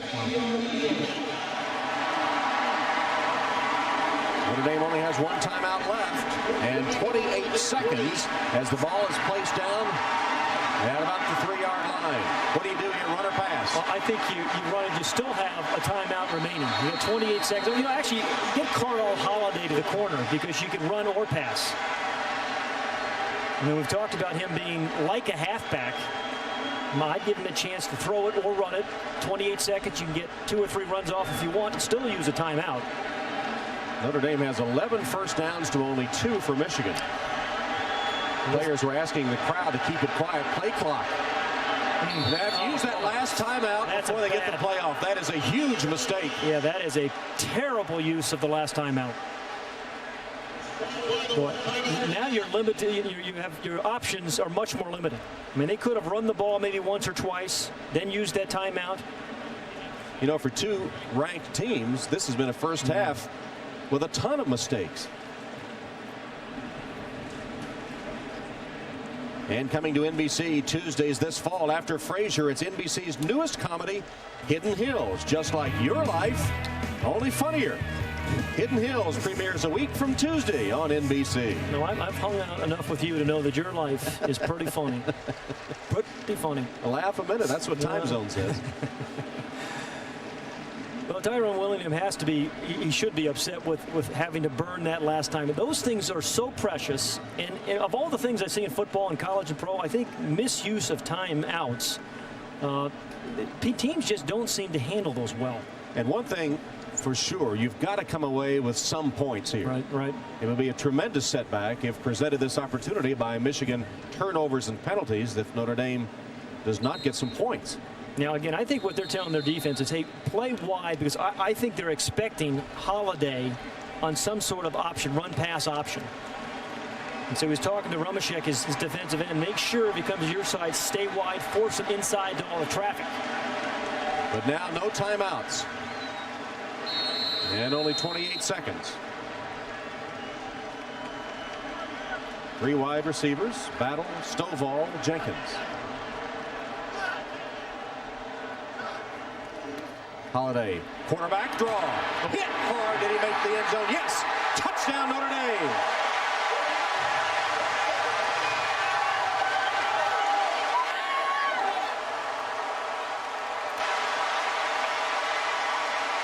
Well, if he wasn't bleeding before that one, he's bleeding now because he took a shot. He's a tough guy.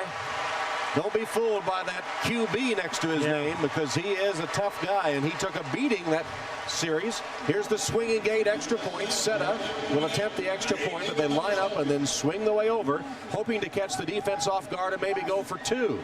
Michigan, though, steady there. Slows down the rush, too. So Seta looking for his 61st straight extra point. And he boots it through.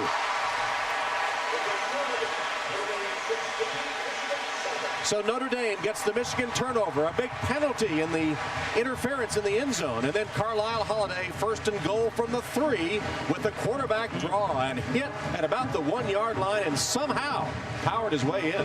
Yeah, he was part fullback on that run, because I think it was Victor Hobson, number 6, who absolutely drilled him, and it was shy of the goal line.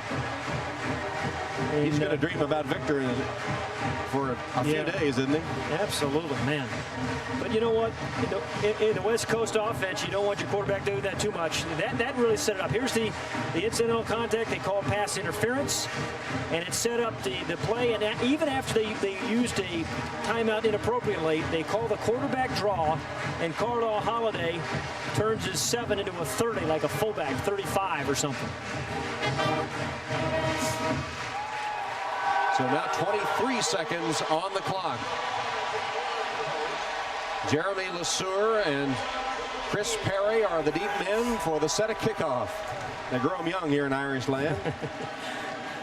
And they keep them. You know, they've been all ages here, Notre Dame fans. Of course, 2 teams with the greatest records in all of college football. A wonderful rivalry that's been dormant for 2 years, but now they're going to play the next 10 years straight. They compete recruiting for the elite recruits. They're very close to each other, 2 of the storied programs in college football, and it is a treat to broadcast a Notre Dame Michigan game with all the pomp and pageantry of a Notre Dame home game. Seta squibs it. Taken on the bounce by LeSueur. LeSueur tries to get to the sideline and nearly did. Tried to hurdle a couple of Irish defenders, and Tuck managed to just trip him up along with Hoyt. You know, let's take a look at Holiday's touchdown again. See if he retains possession. Now, the ball's out. Yeah, that ball was out. I don't think... yeah, the ball's right there. The ball's right, and here's the goal line. That is not a touchdown. He is short. So they got a break there. Because remember, the clock was running, too, and they had no timeouts. How could they have called it that breaking the plane of the end zone? Yeah, well, missed by, what, 3/4 of a yard? Luck of the Irish today. Navarre takes a knee.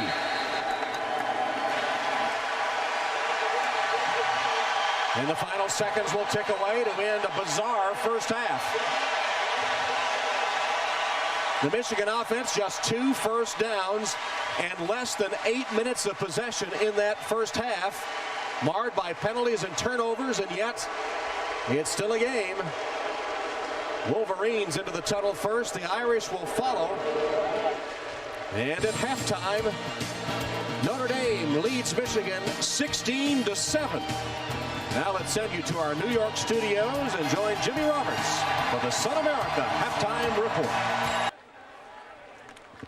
Halftime with Notre Dame leading Michigan 16-7. Just a few moments ago, Lewis Johnson spoke with Ty Willingham. All right, thanks, Tom. Coach, first of all, what about all the mistakes that happened in the second quarter? What did you say to your team in the locker room about getting them cleaned up here in the second half? Well, we didn't focus on the mistakes in the second half, but we focused on what is going to be the key ingredient of this football game will be which football team really wants to win this football game. Because if that team emerges, you're going to clean up the mental mistakes. You're going to stop making the mistakes that have stopped us from getting in the end zone, and we'll be the team. Quickly, we saw Carlisle Holiday at the end of the first half with the injured right thumb. What's his status? He's fine. That's it? That's it. All right, Coach, thanks. Tom? All right, Lewis. I had the idea that Coach maybe wasn't in the best of moods there at halftime. But, you know, we started the telecast talking about how poorly that the Notre Dame offense had played. The Michigan offense was worse in the first half. Yeah, remember we said all the balance they had the first half. They only had 8 yards running on 8 carries. They only threw the ball for 65 yards. And, you know, they just didn't really – they only had 2 first downs. Time of possession under 8 minutes. So if you're in the Michigan locker room, they're not really terribly pleased either. But it's been a game of turnovers. It's been a very, very sloppy first half. 5 turnovers between them, and one that wasn't called, probably should have been, and went in the books as a Notre Dame touchdown. Yeah, the old phantom touchdown is you'll see Ryan Grant as he's trying to Carlisle Holiday on the quarterback draw, and you'll see it. The ball comes out a good yard and a half. There it is, yard and a half short of that end zone. It's clearly on the ground. There's on the ground. Nobody's going for it, but there's a yard short of the touchdown marker. The goal line. Nonetheless, the officials call the touchdown, and the Irish are up 16-7. Big Ten officiating crew, and they missed that one as the replay showed, and the interference call in the end zone that led to that moment was also kind of a questionable call as the 2 players got their feet entangled. So we're ready to start the second half. The first half marred by penalties and turnovers, uncharacteristic sloppy play from 2 top 25 teams. You know, Tom, if I'm John Navarre, the quarterback of Michigan, I want the ball right now. I mean, you get them at halftime, you say, geez, we just played miserably. We can control this game right now, control the tempo of this game on this opening drive. Remember, Michigan elected to defer to receive the ball in the second half, so they will get it as Seta kicks off. And it'll be down in the end zone by LeSueur. So, on the touchback, John Navarre and his offensive group will take over. Look at the first half possessions. This is truly ugly. The longest drive was 5 plays. In the touchdown, the result of an interception taken back for the score by Marlon Jackson. But no matter how ugly it was in the first half, they're still in the ballgame. And it's only 16-7. This is still a capable offense. Remember, they came from behind to beat Washington. Whoops. That's not the way you want to start the second half. That is not. David Boz, the left guard. And the Notre Dame defense has taken Chris Perry completely out of the game. Prior to snap, false start, offense, 5 yards, the down remains first. Perry gained 120 yards on the ground against Washington, 118 a week ago against Western Michigan, held to 12 yards today. This is a guy that he added the balance, as we talked about at the very beginning of the broadcast. But Notre Dame's defense has been pretty stout, the defensive line in particular. Draw play, handoff to Perry. Fighting for yardage, got back to the original line of scrimmage where he's hit by Jerome Sapp. Jerome Sapp has had a very good start to his season, 2.5 games into it. Jerome Sapp, strong safety for Notre Dame, number 20, a guy who's returned 2 fumbles for touchdowns their last 2 home games. They like to sneak him up toward the line of scrimmage right before the snap, creating that extra defender. Askew and Edwards are split wide. Navarre pumped once, brought it back down, and went to the other side, and it was dropped by Butler. Walton was bearing down on him, and maybe Butler heard him coming because took his eyes off of it. The ball falls incomplete. You know, Shane Walton has an overactive competitive thyroid. I mean, the guy is just so, anytime the ball is in the air, he thinks this guy's going to make a catch. Butler is there to make a stop. Almost broke in half. So 6 defensive backs now for the Irish. It's 3rd and 10 for the Wolverines. They haven't converted a long one yet on 3rd down. Here's the guy that got the safety a while ago, Tuck.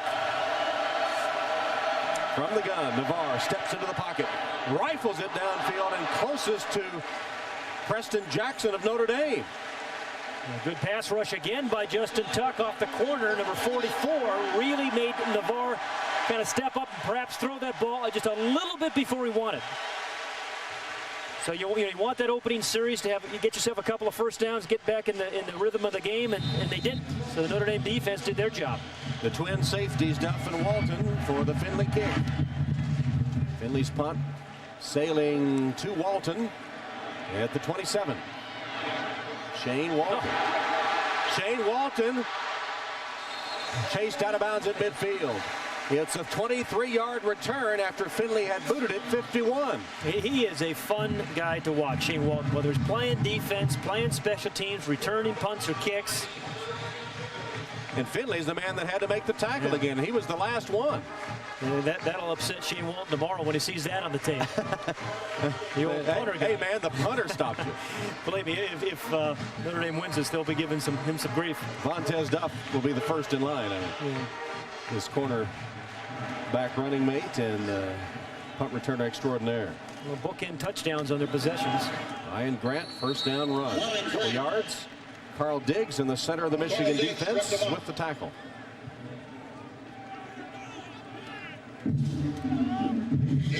Carl Holiday was saying to us in this offense that he wasn't running as much option as he did a year ago. He didn't get beaten up as much, and he can have more touch and finesse. Well, the last 2 games, he has taken a beating. Purdue came after him with a lot of blitzes, and Michigan has had some clean shots on Carl Holiday today. Drummers are playing like champions today. And meanwhile, Ryan Grant, 88 yards on the ground, averaging almost 6 yards a carry.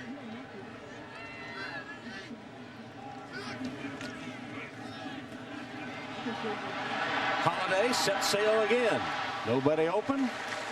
Makes a pretty good gain out of it. He's to the 44-yard line. You know, there's more to it than being just a running back. You mentioned Ryan Grant, the 88 yards. He threw a real nice block that time. You know, to play in this offense, you got to run, you got to catch, you got to block. Let's go to Lewis. Hey, Tom, I talked to the Notre Dame medical staff a few moments ago and asked him about Carlisle Holiday's injury. He has a pretty good cut on his right hand right about there. They said someone stepped on it. No, someone stomped on his right hand. But you know Holiday, that's not going to keep him out. Bruised and sore, but he'll continue to play. Notre Dame, Michigan is sort of a stomping kind of game. That's battle in motion on 3rd down. Holiday can't get away that time. Sacked back at midfield. Charles Drake doing the honors for the Michigan defense that time. You know, it's one thing to blitz. It's another to do it, right on time. And they have hit this a couple of times today. The strong safety, Charles Drake, I don't know if he knows the snap count or what, but he seems to time it so well that nobody is able to pick him up. Joey Hillbold will kick to Julius Curry. Saw Jeff Fain kind of limping off again, too. Been battling injury all day.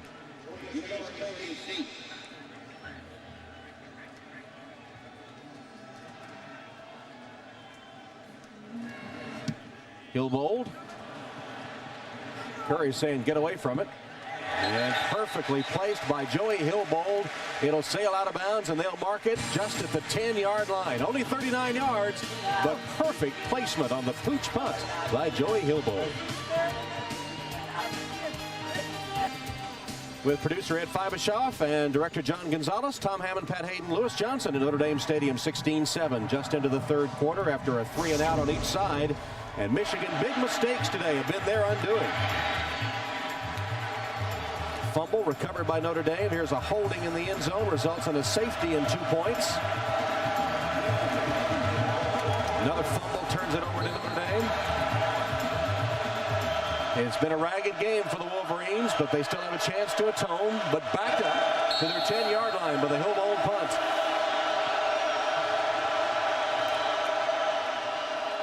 Chris Perry nearly broke free.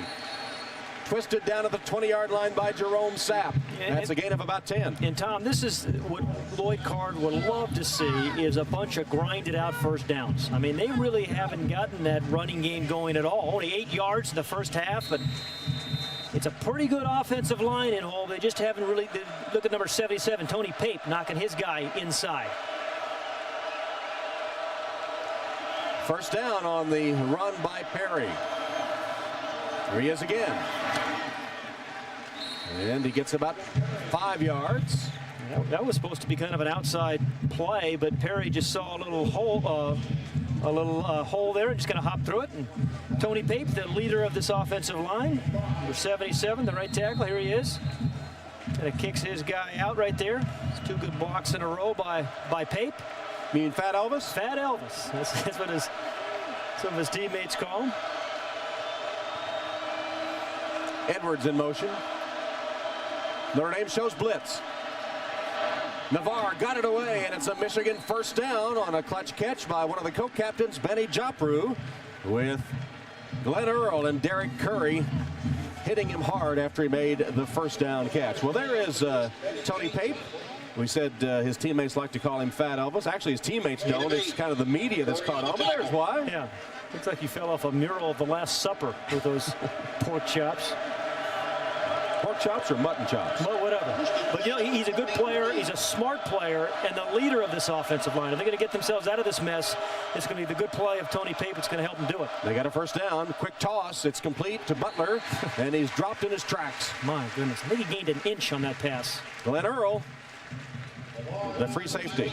They can't bear. The defensive coordinator was talking to us this week about Ken Earl and said this guy's hit some, really some great tackles, but we want him to have a little bit better ball skills. When the ball's in the air, we like to see him try to make some more interceptions. Couldn't have done it that one. There's Kent Bear. He's done a good job for the defense of the Irish again today. Glenn Earl will hit you. Second down and 10. Toss to Perry. Looking for a block at the point of attack. And the Notre Dame defense strings it out long enough that the pursuit can catch up from Hilliard, and Goolsby's there too. Chris Perry had a rough start today. I saw when he came out to warm up, he kind of tripped and fell. Like, not a good sign. Yeah, he knew he was going to be a long day very early in warm-ups. Here it was. He looked like kind of war emblem in the Derby coming out of the gate, The Belmont. Yeah, Belmont. Excuse me. That's it. That's how this day started, and it hadn't been a lot better since. Third down and 7 from the shotgun, Navarre.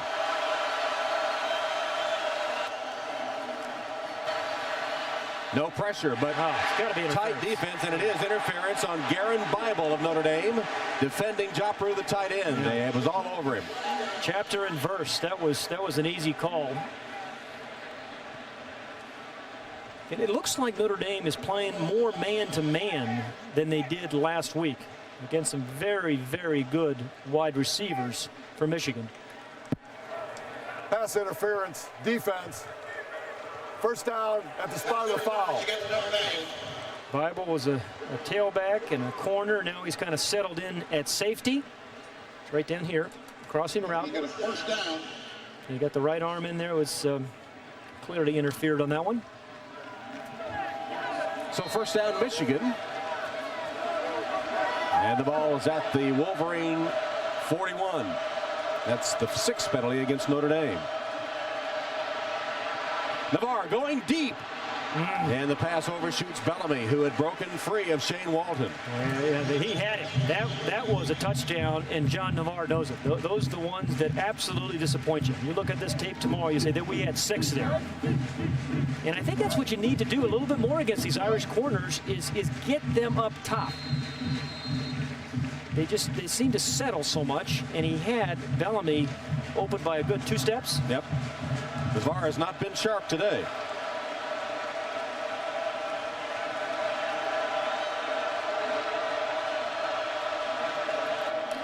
Draw play. Askew. digging up clods, dirt.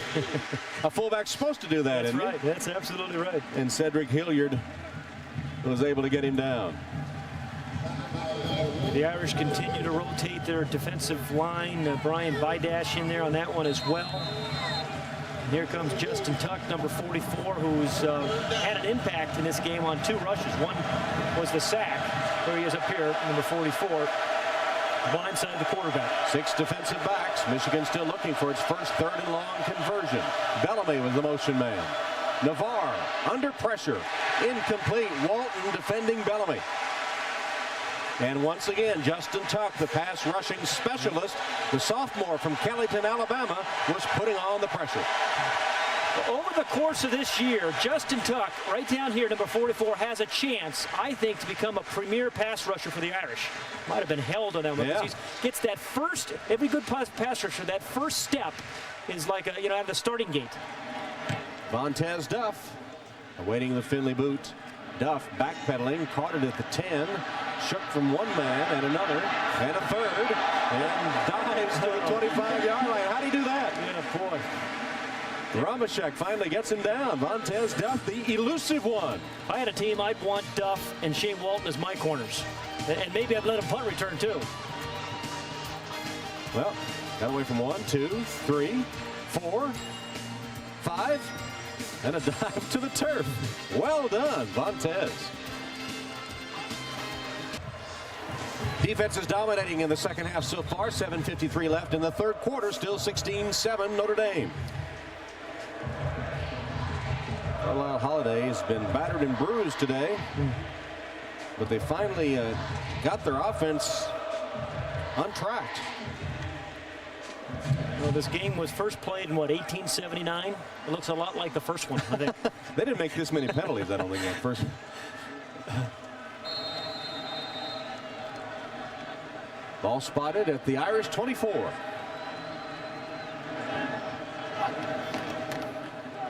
Handoff to Ryan Grant. Grant does make a nice cut and gains 12 yards on first down. Saving tackle by Marlon Jackson. Grant was nearly off to the races. Yeah, you talk about vision when you talk about running backs. What is that? It's making the right cut at the right moment. That was designed to go to his left. He felt and saw that lane, and then the last part he kind of finished it up with a little power. So he turned what might have been a loss into a nice gain for a first down. All the great backs have the good cutback move, don't they? Mm-hmm. Gets him over 100 yards now. Gets the call again. It's a little tougher this time. Couple yards. Carl Diggs. Grant Bowman. 103 yards officially now for Grant on 17 carries, as you see the other scores flash by on this college football Saturday.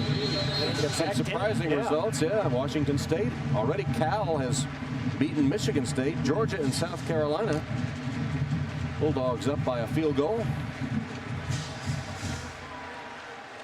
Rashawn Powers-Neal back in the backfield for Notre Dame now. First appearance since he was shaken up in the first half. Well, he wobbled off. He did. Had rubber legs as he was heading to the sideline, but he's back out there. Battles the intended receiver of that one, which short hopped him. Zia Combs was defending him, and Carlisle Holiday has a habit sometimes of just throwing the ball right into the ground. Yeah, sometimes it's like Chevy Chase doing drama. You know, you gotta. Well, wait. No, the mean is, hey, does this offense fit for him yet? You have to be a high percentage, 55% kind of passer in this offense. And he hasn't gotten there yet. Carlisle Holiday is smart enough to play in this offense. He's certainly a good enough athlete. But they've just got to get those little throws, those short throws, made a little bit more accurately. It sets up a 3rd and 7. Blitz comes. Then untouched, Drake with a takedown of Carlisle Holiday. Tom, we talked about it. Notre Dame is going to see a lot of blitz for the next 3, 4, 5 weeks because they've not handled it well the last 2 weeks. Holiday down. Holiday still sitting on the Holiday is sitting on the side. He is hurt. And again, Charles Drake, once again, the strong safety perfectly times the blitz. But more importantly for the Irish, Holiday is down. 5th sack of the day for the Michigan defense.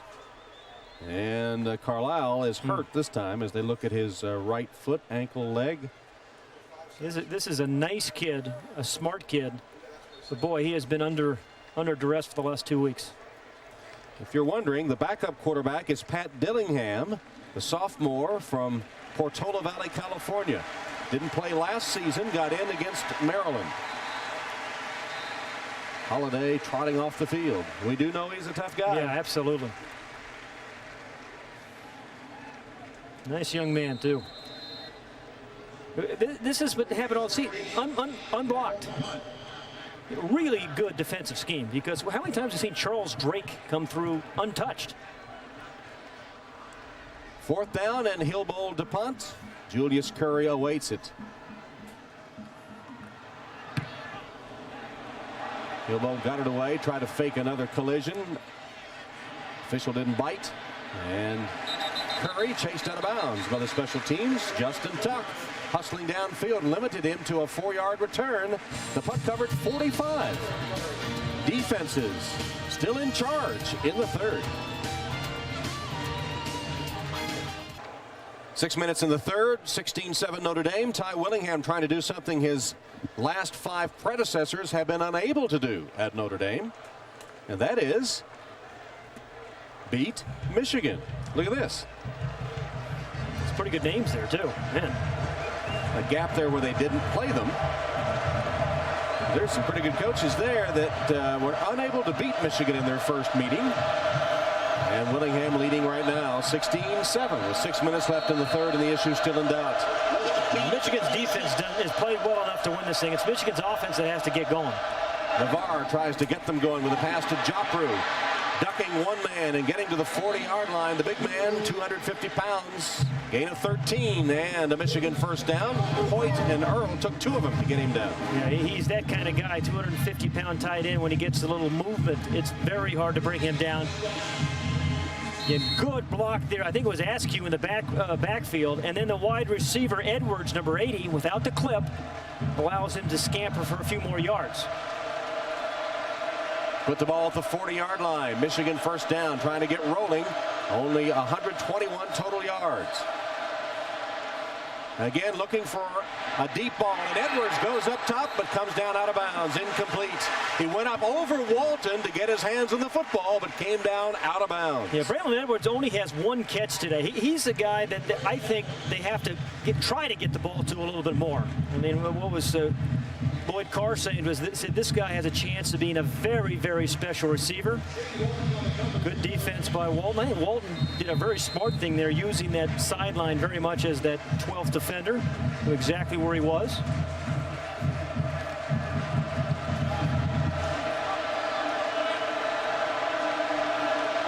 Jopper resets to the top of the screen.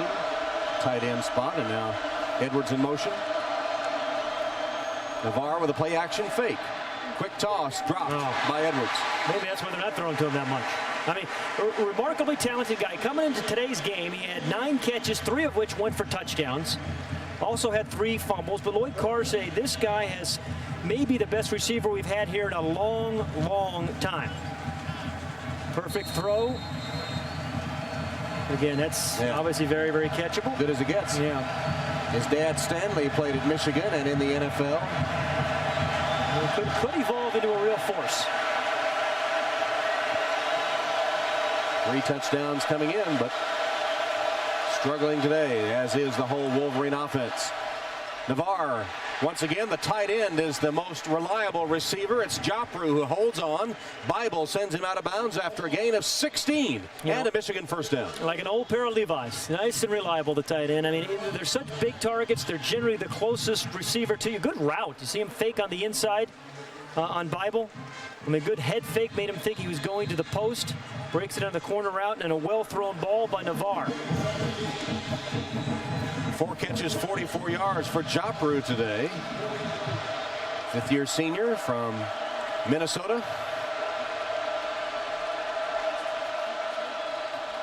Draw, handoff. Perry hit in the backfield, fights his way ahead for a line. Excuse me, it's Askew and not Perry, and he gains a yard or 2, but Derek Curry hit him almost immediately. Derek Curry has good hands. Remember earlier in the game we saw him tip that one quick pass, Tom, but he's got real strong hands. He plays their, strong linebacker position, so he lines up over the tight end. And that's one of those positions where you have to have those big, strong hands to get rid of tight ends to make plays. That's the kind of player he is. Leprechaun seems to be happy. 2nd and 9. Navarre. Oh, got something here. Oof. And wide open, that's Edwards. He holds on to this one. Edwards, Duff has him. Did he get in? No, out of bounds at the 3-yard line. Boy, you could just sense that, and again, it's that double move. Edwards looks like he's coming across like he did in the route just a moment ago that he dropped, and then he goes back out. He starts inside and then goes back out. Finally, a flash from the Michigan offense. This one goes for 38 yards to Edwards. Duff in high gear manages to take him out of bounds at the 3. Yeah, and that was the setup. Runs the crossing route 2 plays ago, comes back, fakes the cross, and goes to the corner. 1st and goal.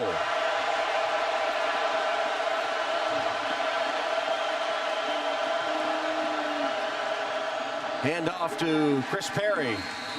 Boy, Cedric Hilliard, number 50, inside, really had some quick penetration. Going to block the field goal. He has really improved his play this year. A year ago, it looked like he was lost at times, but Cedric Hilliard has had a very good season thus far. 300-pounder senior from Arlington, Texas. Carlisle Holiday staying loose on the sideline and trying to shake off the injuries. You remember he had the hard sack and was slow getting up last time. Play action fake. Navarre, plenty of time, looks to the end zone, throws it away. All his receivers were covered. Looked like Joffrey was the intended man. And Navarre did the right thing. That was supposed to be a guy open very quickly in the flat. You were going to fake them out. They had it well disguised. Kent Bear's defense, stay at home. All these guys stay right there, trying to hit him on the flat. He's covered, he's covered, he's covered. Good defense. What does the quarterback do? Throw it away. So here's a key 3rd down now for the Michigan offense. And the Notre Dame defense tries to rally. They will have 6 defensive backs on the field. 3rd and goal. Askew's one of the wide men. Edwards the motion.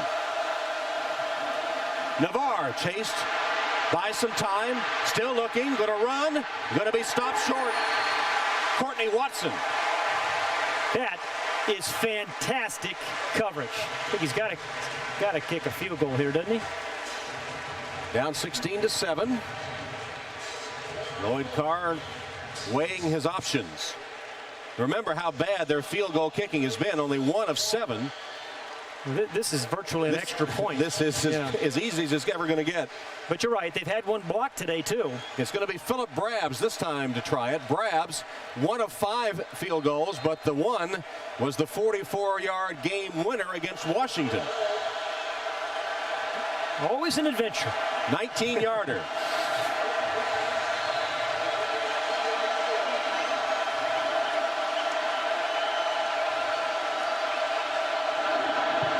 And the 19-yard kick is good. So Michigan drives down the field and collects a field goal to narrow the Notre Dame lead. 2:49 left in the 3rd. It's 16-10 Notre Dame. Near the end of the 3rd quarter, Notre Dame Stadium, the Irish up by 6. You talk about good coverage. Watch the zone coverage back here. All these guys back here. Everybody, this is a 3rd down play. Everybody's covered. There is nowhere to go. Even though Navarre had great protection, plenty of time. Bounces out of the pocket. He's covered. He's covered. The right side of the field's covered. Nowhere to go. I mean, that is sensational coverage. I think he was looking for Ronald Bellamy, number 19, who's doing one of the little smash route. But he's got one guy on him. He releases him to number 15, Jackson. And then they both cover, Earl and Jackson. The result is your quarterback takes a shot. But at least a few positives that time for the Michigan offense. They start at the 26. They get a field goal. In the 3rd quarter, already 106 yards compared to 73 in the entire first half. Dwight Ellick and Arnaz Battle await Brab's kickoff. And it's taken by Battle. Fumble. And Battle fumbles the football, and Michigan has it. The turnovers turn the momentum of any football game. And particularly when you're on the road. You get a turnover like this in the enemy territory, you could really turn the game around. Zach Kaufman, the hard-hitting one, knocked the ball free. And another Notre Dame turnover. You're right about Kaufman, number 37, a guy that's played very well as a linebacker. Again, here on special teams. Woods hitting hard. Everybody's taking a shot. 4 or 5 white jerseys in there. Fourth Notre Dame fumble, the third one they've lost. This coming just after the Notre Dame defense surrendered its first points of the day on the field goal. That's good special teams play on that one by Michigan. So 3 fumbles lost and an interception for a touchdown by Notre Dame today. Handoff, Perry. Not a bad run on first down, 5 or 6 yards. Jerome Sapp and Derek Curry. The offensive linemen love calls like this when you get yourself right back in the ball game. We've talked about Pape and Dave Petruzzello, the right guard. Pearson, the center's done a nice job. And then Boz. Morgan's been taken out at the left tackle, but the offensive line has done a much better job this second half.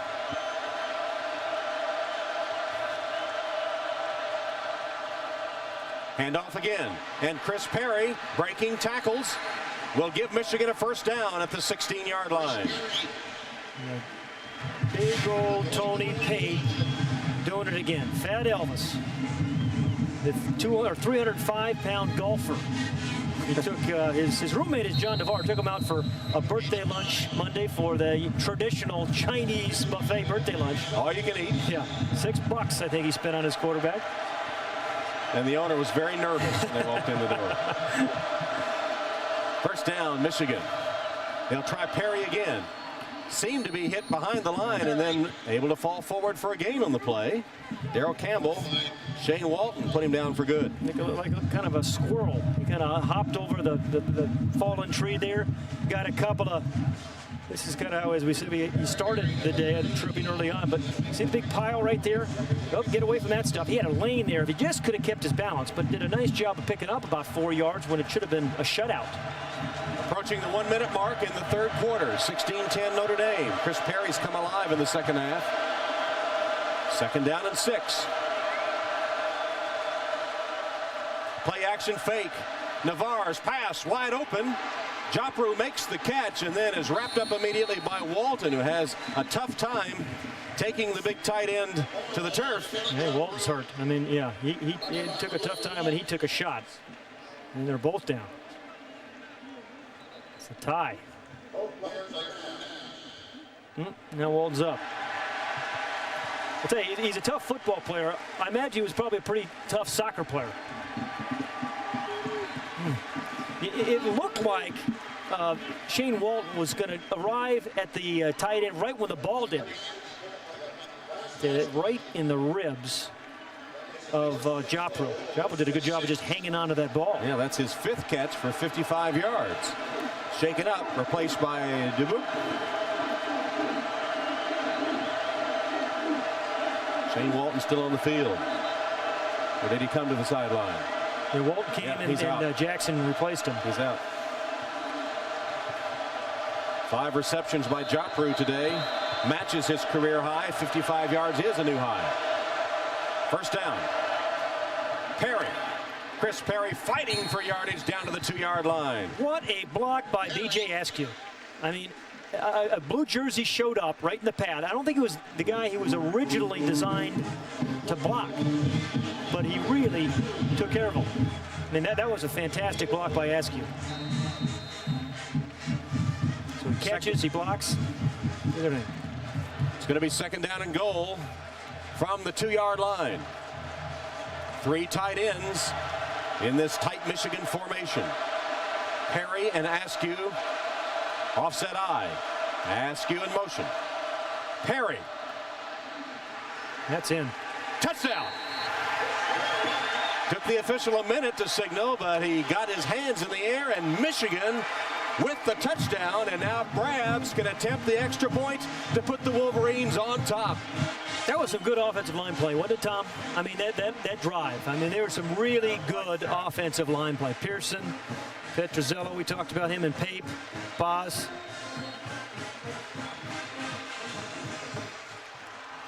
So Brabs will attempt the extra point. DeVar will hold.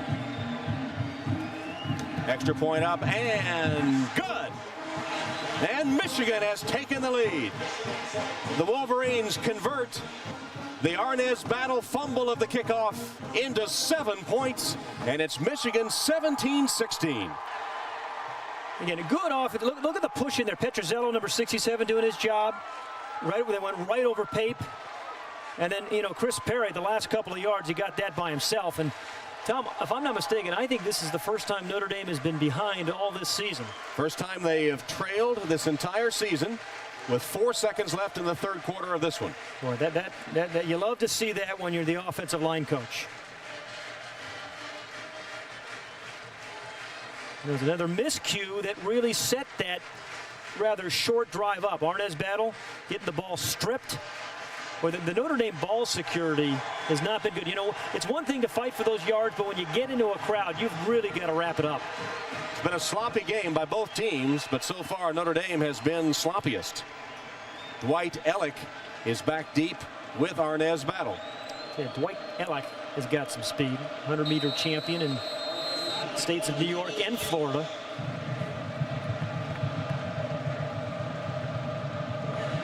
Brabs will kick off.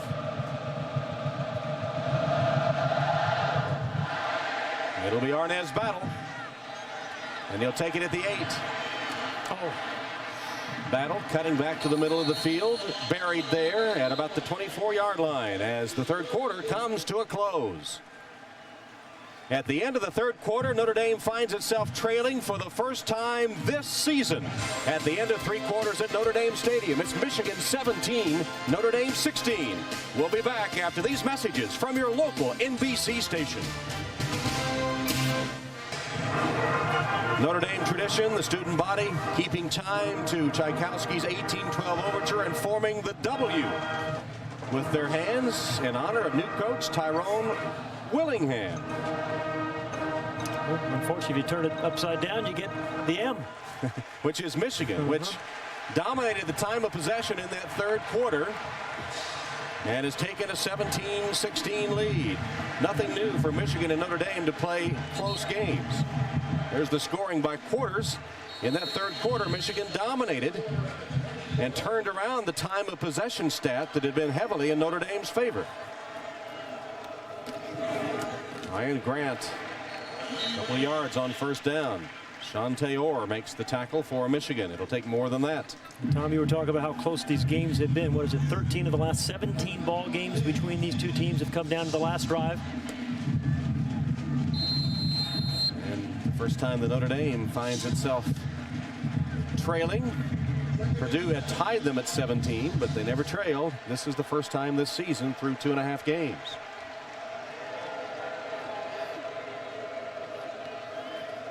Carlisle Holiday rolling, feeling some pressure. He has Jenkins, and he has it. Jenkins with a reception in Michigan territory. Got behind Curry and June.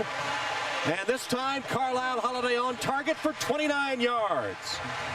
Omar Jenkins, remember we talked about the dependable one. Sometimes you forget this guy can absolutely get downfield as well.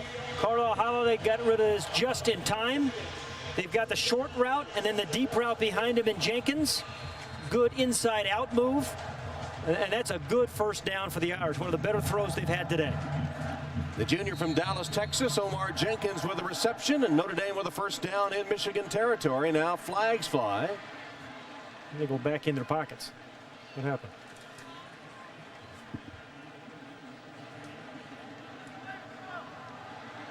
It's going to be stepped off against the Irish. Illegal substitution. 12 men in the huddle. 5 yards. The down remains first. Well, there's one for the coaches. Michigan is familiar with that. That helped them. 12 men on the field. Yeah, Washington had 12 men in the field against them, and it allowed them to kick the game-winning field goal. Third quarter stats heavily in favor of the Wolverines. 0 passing yards for Notre Dame. Remember, they completed 1 pass in the second half against Purdue. He has been under duress, though. I mean, Carlisle Holiday, he's had people draped all over him all day. And he just hit Jenkins with a long one. Fake it to Grant. Holiday still has it. And he has his man, Jenkins, going deep. And Jenkins has it to the 3-yard line. Marlon from Jackson defending, but Omar Jenkins once again hooks up with Carlisle Holiday for a big play. It covered 47 yards. Yeah, from a dependable receiver to big-time deep threat. And that was a wonderful throw by Carlisle Holiday and touch. Remember we said, hey, you're a great fake here. Really takes his time, a very patient play. Because of the aggressive play of the safeties of Michigan is allowed to get this ball over the top, and nice touch and a good adjustment by Omar Jenkins. That's a good play. Now 1st and goal for the Irish. 3 tight ends in this formation. Grant and Lipinski in the eye. 2-yard line, 1st and goal. That's Lipinski. Stacked. Hoyer and Lazarus, the center of the Michigan defense. You're right. You're not going to get too many yards against Hoyer and Lazarus. Those 2 defensive tackles. Here's the play before. Omar Jenkins. Remember a little bit earlier he ran a corner route. This is just a post route after that wonderful fake by Carlisle Holiday. And you don't see any safeties there because the fake brought those safeties up toward the line of scrimmage, and then they go right in the gap where they should have been. And Holiday with a beautiful fake bought him some time, got some pretty good blocking, and was on target. Now 2nd and goal, though, and they lost a yard on the run by Lipinski. Try Grant on the right side. It lowers his head. Touchdown!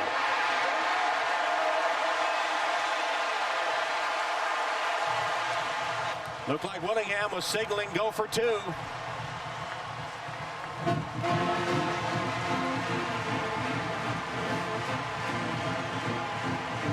And now he's signaling 1.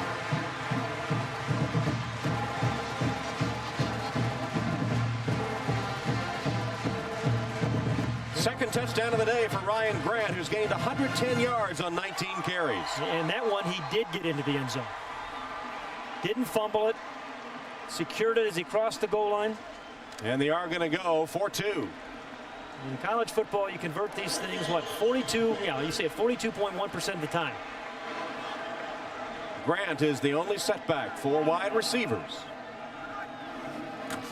Going for 2. Holiday hit and stopped. June came on a safety blitz and prevented the 2-point conversion. And Holiday's hurt again. Well, this guy has taken some shots. They've got to find a way to protect him better against the blitz. It's not. There's the touchdown just a moment ago. Good run by Ryan Grant. Gets his shoulder squares, breaks the tackle of Jackson, and then kind of carves his way in between 2 defenders. And then the 2-point play. And not only did they didn't make it, one more time, Carlisle Holiday goes down to a blitz and is not feeling particularly well. 5-point game. Well, back at Notre Dame Stadium, 13 minutes remaining here in the 4th quarter. Here was the big play just a moment ago. Great play action fake, and then a well-thrown ball with some touch. That looked like a center fielder did Omar Jenkins as he ran kind of underneath that one. That set up the touchdown by Ryan Grant, who's over 100 yards for the day. He's had a very nice day. Fumbled once going into the end zone. This time he secures the ball, gets in, clearly over the end zone. And then the 2-point play. Again, as you can see, Carlisle Holiday has no chance. They've not been able to solve the puzzle of the blitz of the Michigan Wolverines. So Notre Dame trailing for the first time this season, but not for long, only a couple of minutes. Back on top 22-17 with 13:01. Nick Setta will kick to Perry and LeSueur.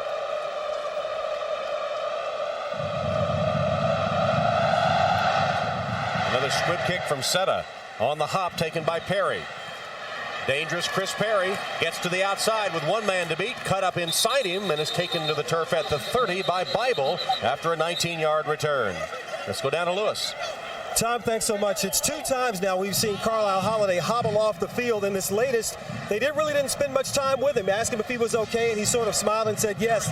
The last time before, it seemed to be a cramp in his right calf, but each time, Holiday comes to the sideline, takes minimal attention, maybe gets a little more tape on that injured right hand, but a smile through it all. Really witnessing some toughness down here on the Notre Dame sideline, Tom. Well, as we know from talking to him almost every week, he is a man of few words. He lets his playing do his talking. 8 completions to 6 different receivers today. Holiday 8 of 17. Now Michigan with the ball, trying to mount another drive. Draw play, delayed handoff to Chris Perry. Fumble the football. Loose football. Notre Dame has it.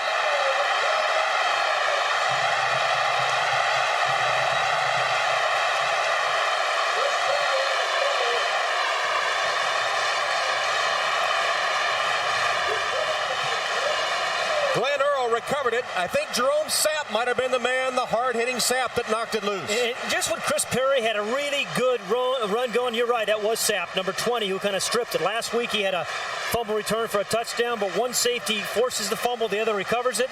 But Chris Perry had a huge hole, but the ball security of both these teams has really left a lot to be desired. I mean, you know, in college football, in this kind of game, people are going to be scratching and clawing at the ball. Hard hitting, too. Yes.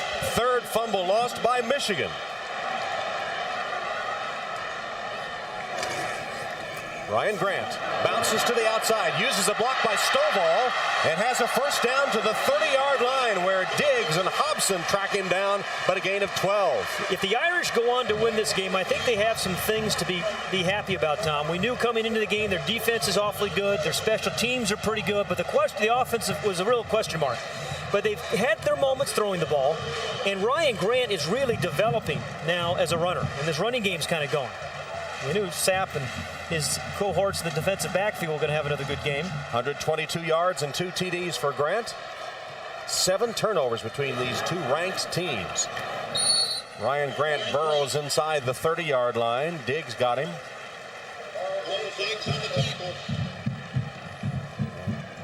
Here are the numbers today on Ryan Grant.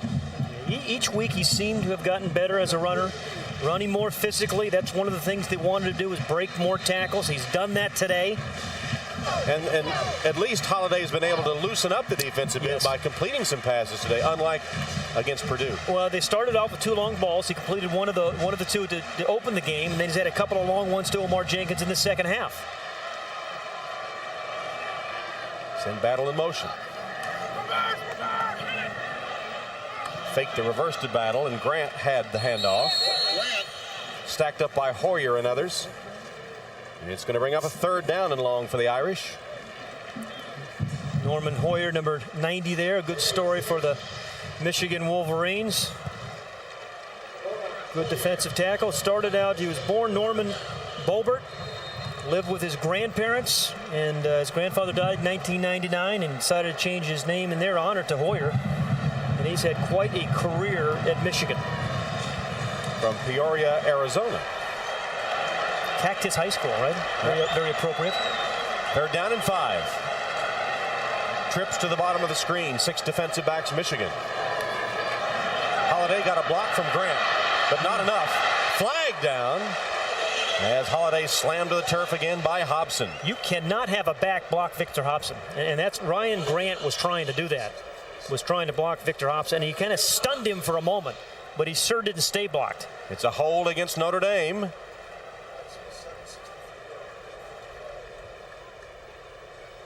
Be about a 44-yard field goal attempt if they don't take the penalty. So one would think they would take it here. Let's see. Holding offense. Penalty is declined. No, they declined the penalty. Well, I'm not so sure about that. With get the 10 yards. I mean, because Nick Setta is very capable of this. There was a hold right there. Yeah, there was a hold inside by. It's going to be about a 46-yarder. About a 46-yard attempt by Nick Setta. This could be huge. It would force Michigan to have to score a touchdown and a 2-point conversion just to tie. Setta's boot is on its way, and it is good.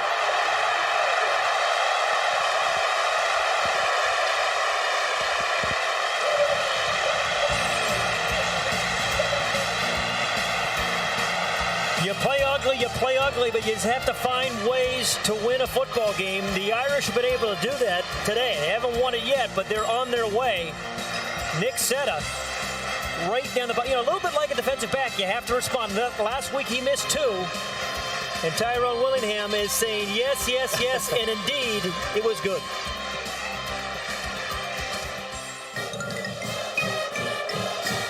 xylophone chipping in on the victory march, along with Michigan's The Victors, a classic college fight song.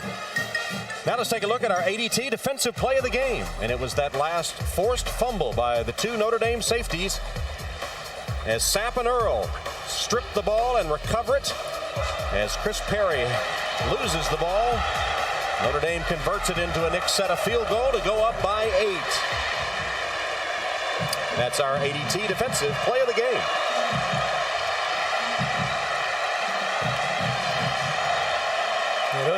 Those turnovers have been momentum changers. You know, Nick Setta has been squib kicking the ball more today than he has this year, and some of it is their coverage has not been that good on kickoff coverage this season. Trying to disrupt the flow, the blocking schemes of Michigan today. See if he squibs it here with Perry and LeSueur, the deep men. They gave up big returns against both Maryland and Purdue. Setta's going to readjust it on the tee now.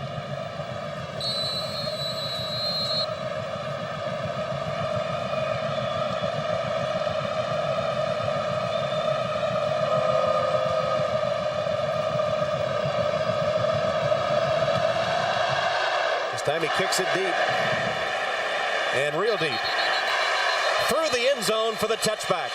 Well, that stops a run back. A great change of pace. You know, if you're going to kick it out of the end zone, you don't need to squib it.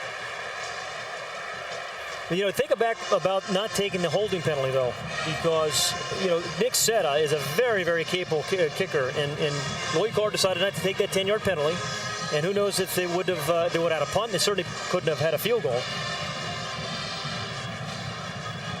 Well, you find out a lot about yourself and your team as a head coach, Lloyd Carr, and your quarterback on the road at a place like Notre Dame late in the fourth quarter and trailing 25-17.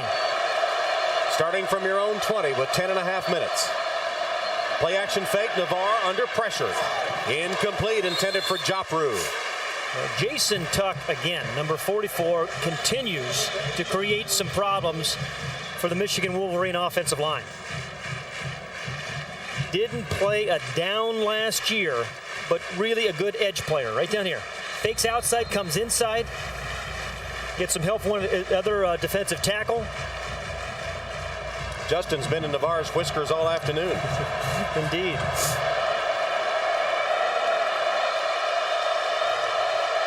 Edwards and Butler in tandem to the right. Now Edwards in motion. Navarre swing pass to Askew. That one didn't look good at any point. Earl and Walton immediately come up to stop Askew. Well, tomorrow at 12:30 Eastern, beginning with the Discover Card countdown to green, NASCAR returns to NBC. The New Hampshire 300. 3 times in his career, Jeff Gordon has been victorious on the track in Loudon. Looking for 4. That's the New Hampshire 300. Tomorrow, 12:30 Eastern here on NBC.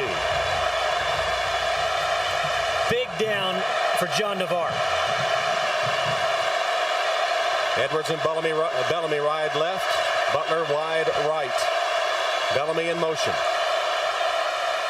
Navarre feeling the pressure. The pocket collapse, and he escapes by stepping up and then throws off the hand of Joprou. Ryan Roberts done such a good job up front for the Irish defense this season so far. Just collapsing the pocket and forcing Navarre to step up. Yeah, Ryan Roberts, we talked about Justin Tuck, Hilliard, and Campbell also, and just didn't get it on that, allow him to catch that ball and run with it, but really the early pass rush by Roberts forced that incompletion. Adam Finley to punt. It's Shane Walton to field it for Notre Dame. From the 30, dodged one man, number 2. And not number 3, finally twisted down. It's become an art form with Duff and Walton. Scott McClintock made sure for Michigan. A 50-yard boot by Finley, 4 yards on the return. We've got a timeout with 9:20 left. Notre Dame will have the ball, leading 25-17. Notre Dame's up 25-17. Carlisle Holiday, well, he might as well be leading cheers too, because he's done everything else today. That's not really Carlisle. But he has taken some shots. Anytime we know he's a tough guy. Watch some of the hits that Carlisle Holiday has taken today. Defensive backs, linebackers, defensive linemen. In blitzing, they just have not found an answer for Michigan's blitz. If I had some horse liniment with me, I'd loan it to him. But it's been his hand, it's been his knee, it's been his ankle. He's gotten bumped around a little bit. So much for, not getting hit much in this offense. Yeah, sacked 6 times by the Michigan defense. There's Campbell in motion on this first down play. Tailback Ryan Grant again bounces to the outside and goes one-on-one with the secondary. Marlon Jackson cuts his feet out from under him, but about a 5-yard gain. And now Notre Dame would love to get a drive that keeps the ball on the ground and chews up some clock, which is ticking down from 9 minutes. And I think, offensive linemen love moments like this. This is their time to shine. I mean, everybody, they know that too. So does Michigan. So if you can run it when the other team knows it, that is a sign of a really developing offense. The Irish have played better offensively today. Certainly they did a week ago.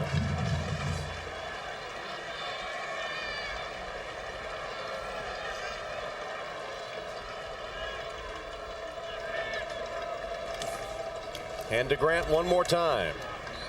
Michigan ready for it that time. Zach Kaufman, Sean Lazarus. Well, we've seen 2 good defenses on display here today, Pat, and forcing a lot of turnovers. Some of it inept offense, sure, but sometimes good defenses cause that. I mean, the ball security, I think, has been the biggest disappointment for both head coaches. But I'm telling you what, there has been some hard hitting today by 2 capable defensive units. Well, if Notre Dame played in a conference, they play in the Big Ten. It feels like kind of a knockdown Big Ten game. Sun makes its first appearance of the day. It's been plenty warm, 85 degrees at kickoff, but cloudy, and now the sun comes out. Grant. Oh, that's a good stop. That is a beautiful form tackle by Cato June, this free safety. Yeah, Cato June is a free safety, as you mentioned. When he's up there making tackles, that's why they've been able to hit a couple of those long post patterns to Omar Jenkins. When he's up there as an offensive coordinator, you're saying we've got to test him in that deep route again. So Notre Dame will give it up. Hillbold with his size 8s on for punting. Averaging 44, and that's Julius Curry.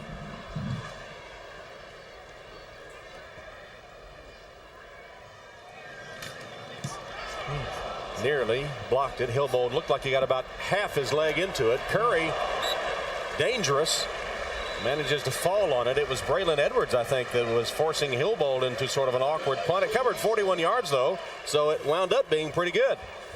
Okay, John Navarre is going to have 1, maybe 2 more series. Tom, it's 7 minutes left in this ball game. He trails by 8 points. He's got 3 timeouts. So, I mean, you're certainly not in the panic mode because you have those timeouts. You can use everything. They are generally a good screen team. They've not thrown many screen passes today. John Navarre, who is the quarterback that gets no respect from Michigan fans, despite the fact he's been climbing up the career passing statistics, hoping to pull one out here. It's a handoff to Perry. Well, he popped out of a pile, didn't he? He did, and got 6 yards on first down. Mike Goolsby, the stop. Chris Perry was that thing should have been no gain, maybe a loss. All of a sudden, Chris Perry pops out on the other side of a big old pile. That was his 16th carry. He's gained 78 yards. It was a slow start for him, but he's come on the second half. Perry goes out now, replaced by another tight end, Jopru. And Jopru split wide to the top of the field. That's Butler in motion. Navarre's pass. Jopru had it bounce off his shoulder pads or helmet or something over there. It's one of those things, Coach, I couldn't see. The sun was in my eyes. Well, the sun did come out, Pat. Come on. Yeah. Here he is, the tight end as a wide receiver. Again, and he's going to block his man. They just went right off his, you're right, his shoulder pad. Threw his hands off his shoulder pad. Should have been a catch. Big play right here for John Navarre. 3rd down and 5. Askew is going to split wide. He's widest to the top of the formation. Slot man Edwards in motion. Navarre retreats. Under pressure, he let it go, and it's complete to Edwards. Braylon Edwards tackled after he made a first down by Shane Walton. Goolsby sort of overran the play, and Walton came along behind him to make the stop of Edwards. Boy, the tackle, Adam Stenovich on the left side, number 79, did a real good job down here, a push and tuck outside, It allows Navarre to step in the pocket and get the ball off. Stenavich doesn't push Tuck outside. It's a sack. 8-yard gain and a clutch conversion by Michigan for the first down. 3 catches, 72 yards for Edwards. Joppru back in, resets to the right. Send Bellamy in motion. Play action fake, Navarre. Steps up in the pocket, has a man wide open, and the catch made by Joppru. Beautiful catch by Joppru, who went behind him and up top to get it for 17 yards. Yeah, he and Shane Walton yapping at one another as they've been playing against each other all day. And Joppru has had his moments. Again, good release. And the guy catching that many balls, Tom, I think you'd want to give him a little bit more resistance at the line of scrimmage. Good adjustment. He make a nice catch. Really good adjustment. 6 catches, that's a career high, 72 yards, another career high for the senior from Minnetonka, Minnesota. They need a touchdown and a 2-point play. They're 51 yards away from the end zone. Navarre had a hand on him, couldn't get him down. Navarre scrambling into Notre Dame territory, down to the 46 by Courtney Watson. Well, he's not going to make anybody forget Tom Harmon with that run, but it was, clever enough. Picked up 6, 7. Well, they just wanted to keep it going this time because the clock, as you see, ticking down toward the 5-minute mark and needing a touchdown and 2-point conversion to tie. And this Notre Dame defense, which has been so good all season long, rocked back on its heels just a little bit so far this drive. 2nd down and 5. Short drop by Navarre, pumps once, has a man wide open, Bellamy. Bellamy with a catch, backing up to the 29-yard line. Tom, terrific call. We've talked about how these Notre Dame corners really like to hug real close to the line of scrimmage and squats. What do you do? A pump fake. Shane Walton jumps on that, and then he goes right over the top to Bellamy. And Bellamy catches it for 17. Yeah, well designed. Yeah, the little inside move, that went with the pump fake, then makes a good adjustment. So good call, good execution. Askew the lone setback. First down play. They're at the 28 of Notre Dame. Draw play. Askew shaking off tacklers, lowering his head, pounding to the 25-yard line. Didn't look like much, but it got him about 4 yards. Justin Tuck makes the tackle. Tom, we said they may have 2 series, but they've used so much time now. This may be it. Yeah, this may be it. So you're at the offensive coordinator, Terry Malone. You're thinking, hey, I've got 4 downs to pick up the first. You got to get the ball in the end zone. You know that you need the 2-point play. Full complement of timeouts. The clock, as you see, inside 4 minutes. Trailing by 8. Edwards and Bellamy. To the left of the formation, a play action fake. Navarre still has it. Good fake. He's looking for the end zone. Fires, complete, diving catch made by Edwards. Edwards at the 3-yard line, 1st and goal, Michigan. And Chris Perry did an unbelievable job of giving Navarre the chance to throw that. Otherwise, it's a sack. Watch right in here. If he doesn't just stuff, I think that was Darrell Campbell, the big old defensive tackle, this play doesn't get off. If he doesn't dive on that one, I'm not sure. Good catch by Edwards. If he just kind of keeps running, he scores. 22-yard gain. Navarre has completed 4 in a row. 1st and goal from the 3. And a penalty. That'll be a false start against Michigan. Again, a penalty hurts the Wolverines. Didn't you think about that pass and Edwards? You could have caught it. That Just looked like kept he didn't going. need to leave his feet. Yeah. Prior to the snap, false start. Offense, 5 yards. The down remains 1st. Michigan, 8 penalties, 68 yards. Notre Dame, 7 for 50. Navarre's hit 4 or 5 for 64 yards on this drive, which is 1st and goal now from the 8. If I were Notre Dame, I'd certainly find a way to stop Joppru, the tight end, who's right here. Navarre fakes the handoff. Pass deflected up in the air.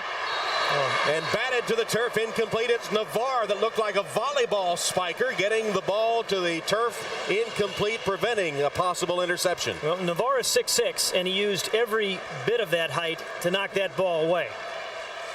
Defensive lineman gets a hand up. That was Hilliard right off his helmet. Right off Hilliard's helmet. Yeah, there's Navarre knocking it away. Heads up play by Navarre. Yeah. 2nd and goal from the 8. Bellamy to the right, Edwards to the left. Navarre looking left all the way for Edwards. Oh. Couldn't catch it. Got to keep it in bounds, Tom. Give him a chance. The underthrown deep ball or underthrown play like that, you just give your 6'3" Braylon Edwards a chance. Good move, good coverage by Duff, but again, he's got him by 4 inches. And Duff is still over in the end zone, shaken up apparently. I don't know if anyone sees him. He is down the left corner of the end zone. There he is. Yeah. He's taking himself out of the game. I'm not sure that Did they realize coaches see him? I don't think the coaches see it. They have 11. They have 10. I think they have 10 guys on defense. They have 10. Only 10 men on defense here for Notre Dame. Only 10. Michigan, 3rd and goal from the 8. Navarre's pass complete for the touchdown to Joffre against 10 defenders. Unbelievable. Unbelievable. And nobody on the sideline saw Duff down there in the end zone hurt, except the trainer. Why wouldn't Duff call for timeout? Absolutely. Absolutely. Here's 1, 2, 3, 4, 5, 6, 7, 8, 9, 10. There's 10 defenders. And then here's Joffre right down the middle. That's a well-thrown ball. Just drilled it by Navarre. Now, 2:53 left. Michigan must go for 2 to tie the game. Vontez Duff, arguably the best corner on the team. He or Shane Walton is not in there. And a timeout will be taken. I think they still have 10 guys. 1, 2, 3, 4, 5, 6, 7, 8, and there's still 10 guys there. Irish take timeout to regroup. Still 10 defenders.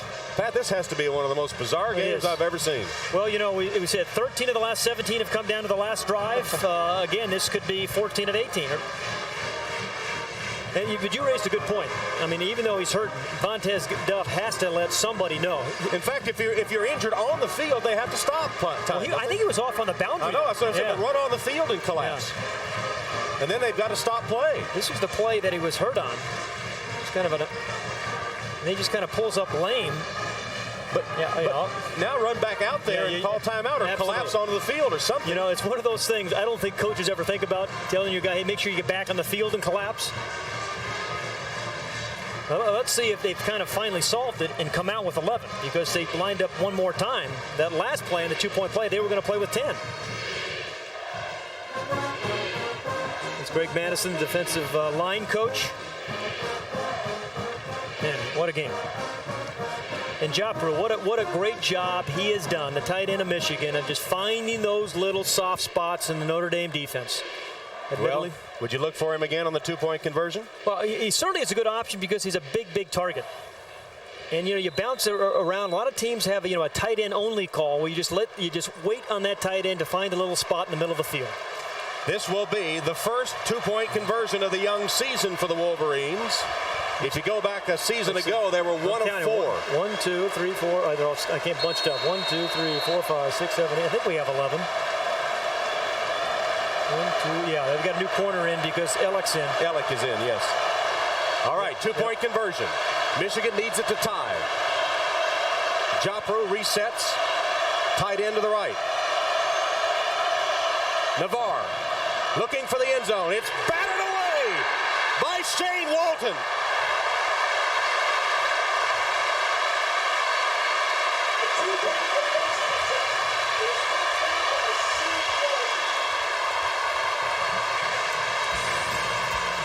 Intended for Braylon Edwards, Walton makes the play.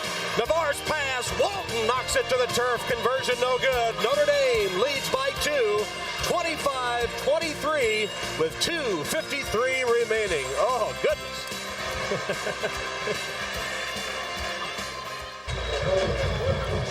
25-23, thanks to a 2-point conversion try, batted away by Notre Dame, Shane Walton. Yeah, here's Edwards out here. Here is Walton. I think they were expecting a man-for-man defense, but as soon as Navarre gets up, he knows he's got zone. So it ends up being really 2-on-1 up here in the top. Tried to drill it past Shane Walton. Walton knew he had help behind him. See, the pump fake's not going to work against his own defense. Heads up play once again by Shane Walton. He's had a marvelous start to this season. Kent Bear's happy. Tyrone Willingham is happy. Wearing green today. Shane Walton is going to be deep to return the kick. Vontez Duff normally there is not there. Matt Shelton's going to be back there. I think he can. Do you onside kick? I don't think so. It's still 2:53. You have 3 timeouts. Grabs. Does kick it away. Well, the two of them came down with it together, and it's going to be Shelton that comes away with it. Matt Shelton took it away from Shane Walton. And for his trouble, stopped at about the 15-yard line by Ernest Shazar. I wouldn't take anything away from Shane Walton right now, the way he's playing. Now, Michigan defense, they need to stuff. They need a couple of stuffs and call a timeout. And Ryan Grant, excuse me, Tom, I say Ryan Grant's had that nice day here, over 100 yards, 133 yards, right? Averaging 5.3 a carry, 25 carries. Okay, so, Fain up front and Curtin and Milligan, Mahan, Jordan Black, that offensive line. Michigan with a full complement of timeouts. 3 left. 2:44 on the clock. Billy Palmer was the tight end that reset, and as predicted, the handoff to Ryan Grant. Burrowing his way before he's stopped by Diggs. Here's the first timeout of the 3 they use. Hey, one thing with Ryan Grant, I would actually have him really secure that ball with both hands. He's an injured Irish player. It's Gary Gotze, the tight end.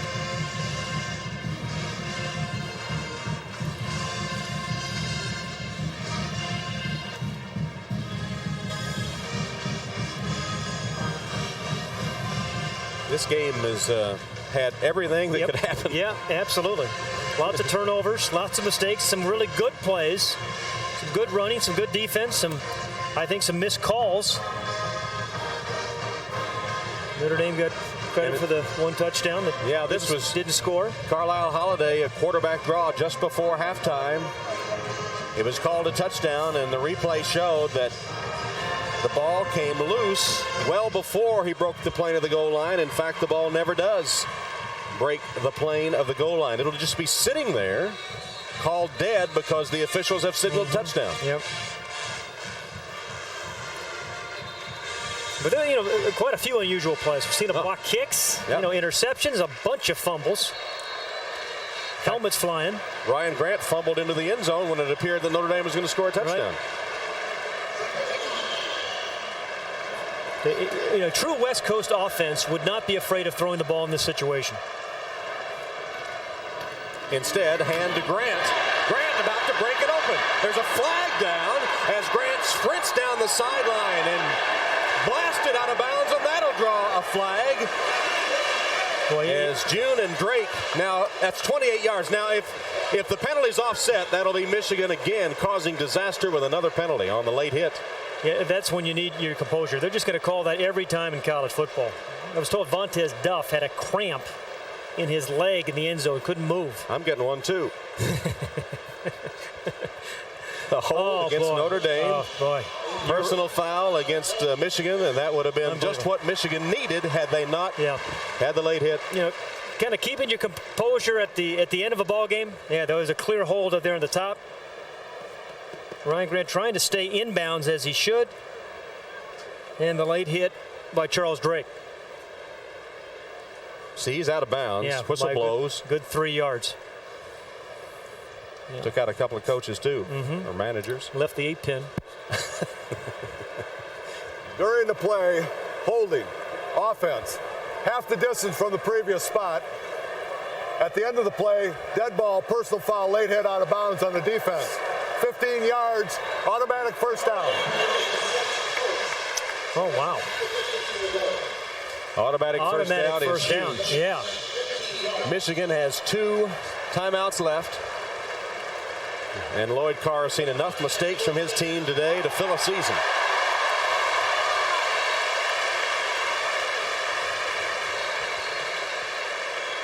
Yeah, Carl Holiday has had his moments. He's not thrown the ball well at times. At times, he's thrown the ball beautifully. But one thing, he has led this team very well here in this second half, this fourth quarter in particular. Yeah, the third quarter, they didn't get much done, remember, but then the fourth, they came alive. Grant just going to force him to spend another timeout as another helmet goes flying. If you don't think there are some blows being delivered today, this is the record, I think, for the number of helmets lost in a game. Larry Stevens lost his that time. And you know when a Michigan player loses his helmet, that helmet is so distinctive. I mean, their uniforms, they in Texas burnt orange, I think, the most distinctive uniforms in college football. What's the difference between maize and yellow? Well, the maize is kind of a bold, arrogant yellow, I would say. We started the telecast today by talking about the great traditions of these two schools, and they exude football success with their great traditions down the years. Michigan has won more games than any other team. Notre Dame is second on that list, and Notre Dame leads all-time winning percentage. Michigan is second. The last win against a top 10 opponent, again against these Wolverines. It's been that kind of game.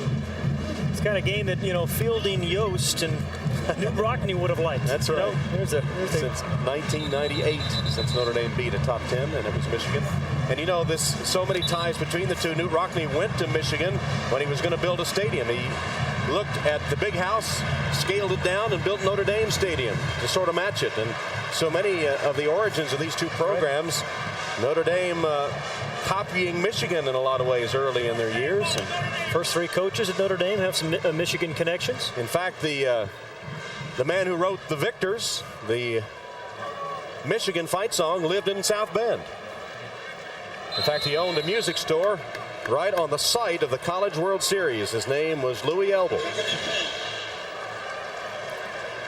2nd and 10. It's where the College Football Hall of Fame is now. Michigan still may get another possession. Zach Kaufman stopping Grant in his tracks, maybe lost a yard. And they'll use their last timeout. And here's where it becomes a real difficult decision, I think, for Tyrone Willingham. I'd give his quarterback, even though he's beating up Carl Holiday, a chance to run for a first down.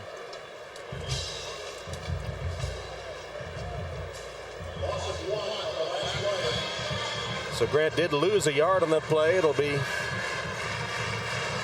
3rd down coming up for the Irish.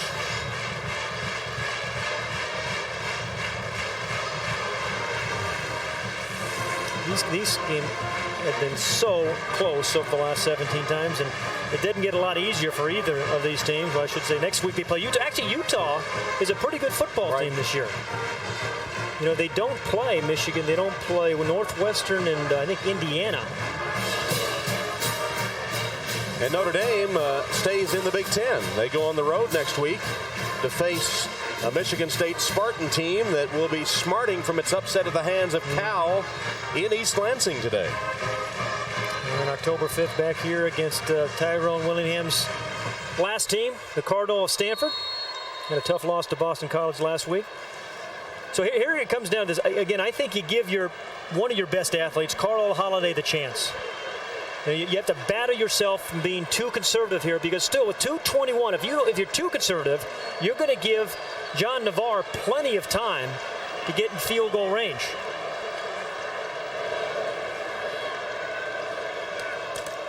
Holiday fakes and going on a bootleg. And he's got some green in front of him. Oh, and he takes another hit. Stopped at the 30 as June and Orr converged in a hurry on Holiday. When he rolled out, he had a lot of space, but it didn't last long. Absolutely. You talk about closing distance on Cato June, who hurt his left shoulder there. It looked like he was going to run for a first down easily. I mean, had lots of space on the left side, and then Cato June, who's done a great job of blitzing today, comes in and makes a first down saving tackle, a very, very important one. And he's got to get off the field. So Hilbold is going to punt, and they put some pressure on him today. Julius Curry is deep. 1:38 and rolling. Play clock down to 3, 2, 1, and they call a timeout. They avoid the delay of game penalty, call the timeout by milking the clock for as much as they could first with 1:33. Now, how'd you like to be Philip Brabs right now, the field goal kicker for the Michigan Wolverines? And while we have a moment, let's take a look at our Chevrolet players of the game. Benny Joffrey, the tight end for the Michigan Wolverines. Career numbers today, 7 receptions for 80 yards, including a touchdown. And Ryan Grant had his best game as an Irish player with 28 rushes, 132 yards, and a couple of scores. In recognition of their efforts, Chevrolet will make a $1,000 contribution to each school's general scholarship fund. The Chevrolet Scholarship Program has been a tradition for over 31 years. Well, so John Navarre is going to get the ball back with, over a minute left, which is a world of time in college football. Engineered a win against Washington a couple of weeks ago. Got some help from Washington, some miscues. And the pressure on Joey Hilbold, too, as he gets into punt formation. The New Hampshire 300 coming your way tomorrow. NASCAR on NBC, 12:30. Jeff Gordon has been hot and looking for the win tomorrow in that close NASCAR race, points race. Julius Curry will await Joey Hilbold's punt. They're coming after him, and Hilbold got it away, end over end. It will bounce and take sort of a lateral bounce out of bounds around the Michigan 30-yard line.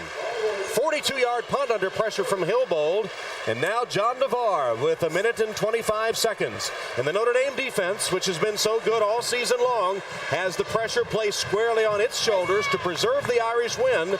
And John Navarre of Michigan trying to pull out another one, much as they did in the opener against Washington. That's Kent Bear, the defensive coordinator. He knows that Michigan has no timeouts remain, but with 1:25, all you need is a field goal. You need to get to about the 30-yard line of Notre Dame.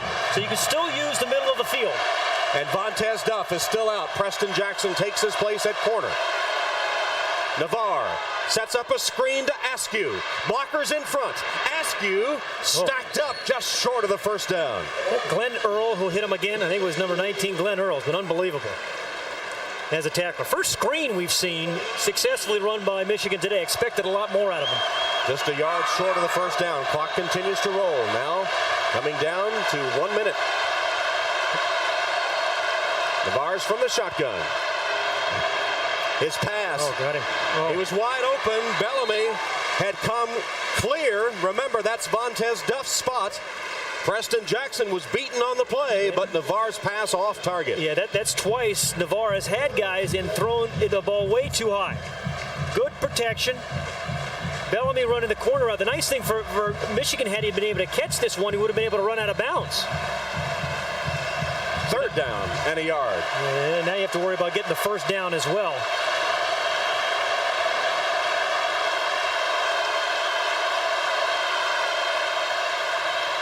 Navarre steps up in the pocket. He's going to run. Tripped up, but he dives for the first down. Yeah, they'll stop the clock when they move the chains. He knows that was a smart play by John Navarre. Knew he had a 3rd and 1 situation. He was going to get it himself. His clock's going to stop until they get it reset. Ryan Roberts just got a hand on Navarre, but he was able to dive for the first down. And he needs about, 30 yards, 25 to 30 yards to give his kicker a reasonable shot. 40 seconds left. Navarre again has time as he steps up. His pass incomplete off the hands of Butler. Defended again by Preston Jackson. They're working on Jackson with Duff out of the game. Boy, that was just a near miss by Tyrese Butler. Looked like he slowed down right at the end. Yeah, just a little bit out in front of them. And that would have put them near field goal range. Again, they need to get to, the 30-yard line of Notre Dame. They have very, very shaky field goal kicking this year, although Philip Brabs did kick a winner against Washington. 35 seconds, second down.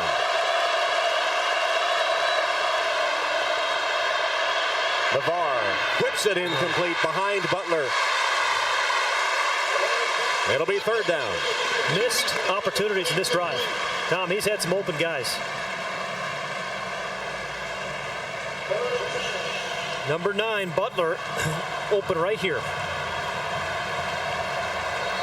Quarterback expecting him to settle. Butler just took a little bit. Looks like he curved in too much, but that was should have been a first down.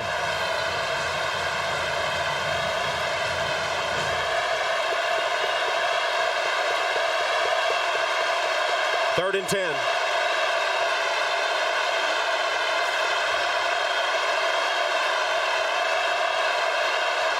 Just got it off. Maybe not. Flags are down.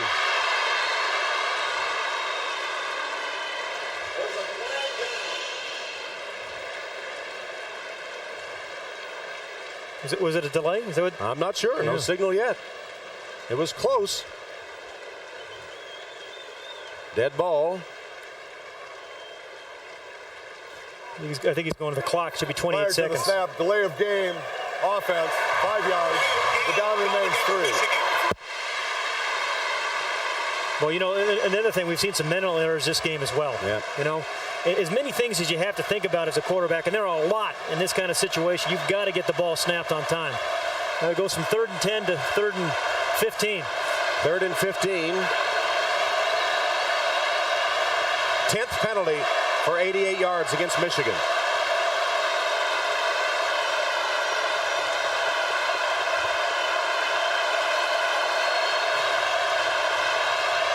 Navarre again steps up, under pressure, intercepted. Shane Walton just slides to the ground, not wanting to risk a fumble, makes a heads-up play, and Walton, who batted down the 2-point conversion to preserve the Notre Dame lead, seals it with his 4th interception of the season.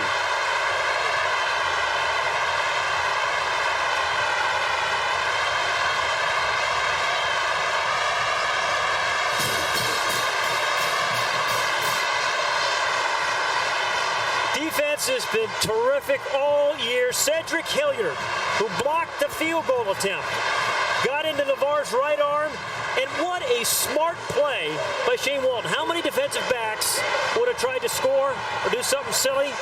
He knew the situation of the game, knew the moment, goes down, and his team will win the ball game now. Now all Carlisle Holiday needs to do is take the snap and kneel down. Michigan has no timeouts. Quick knee from Holiday, and the seconds will tick away.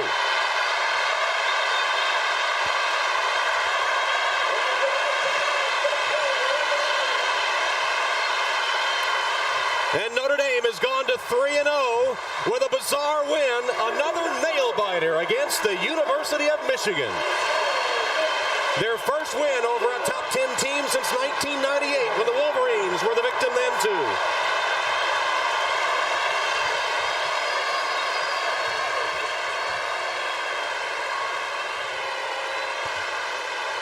Let's go to the field and Lewis Johnson.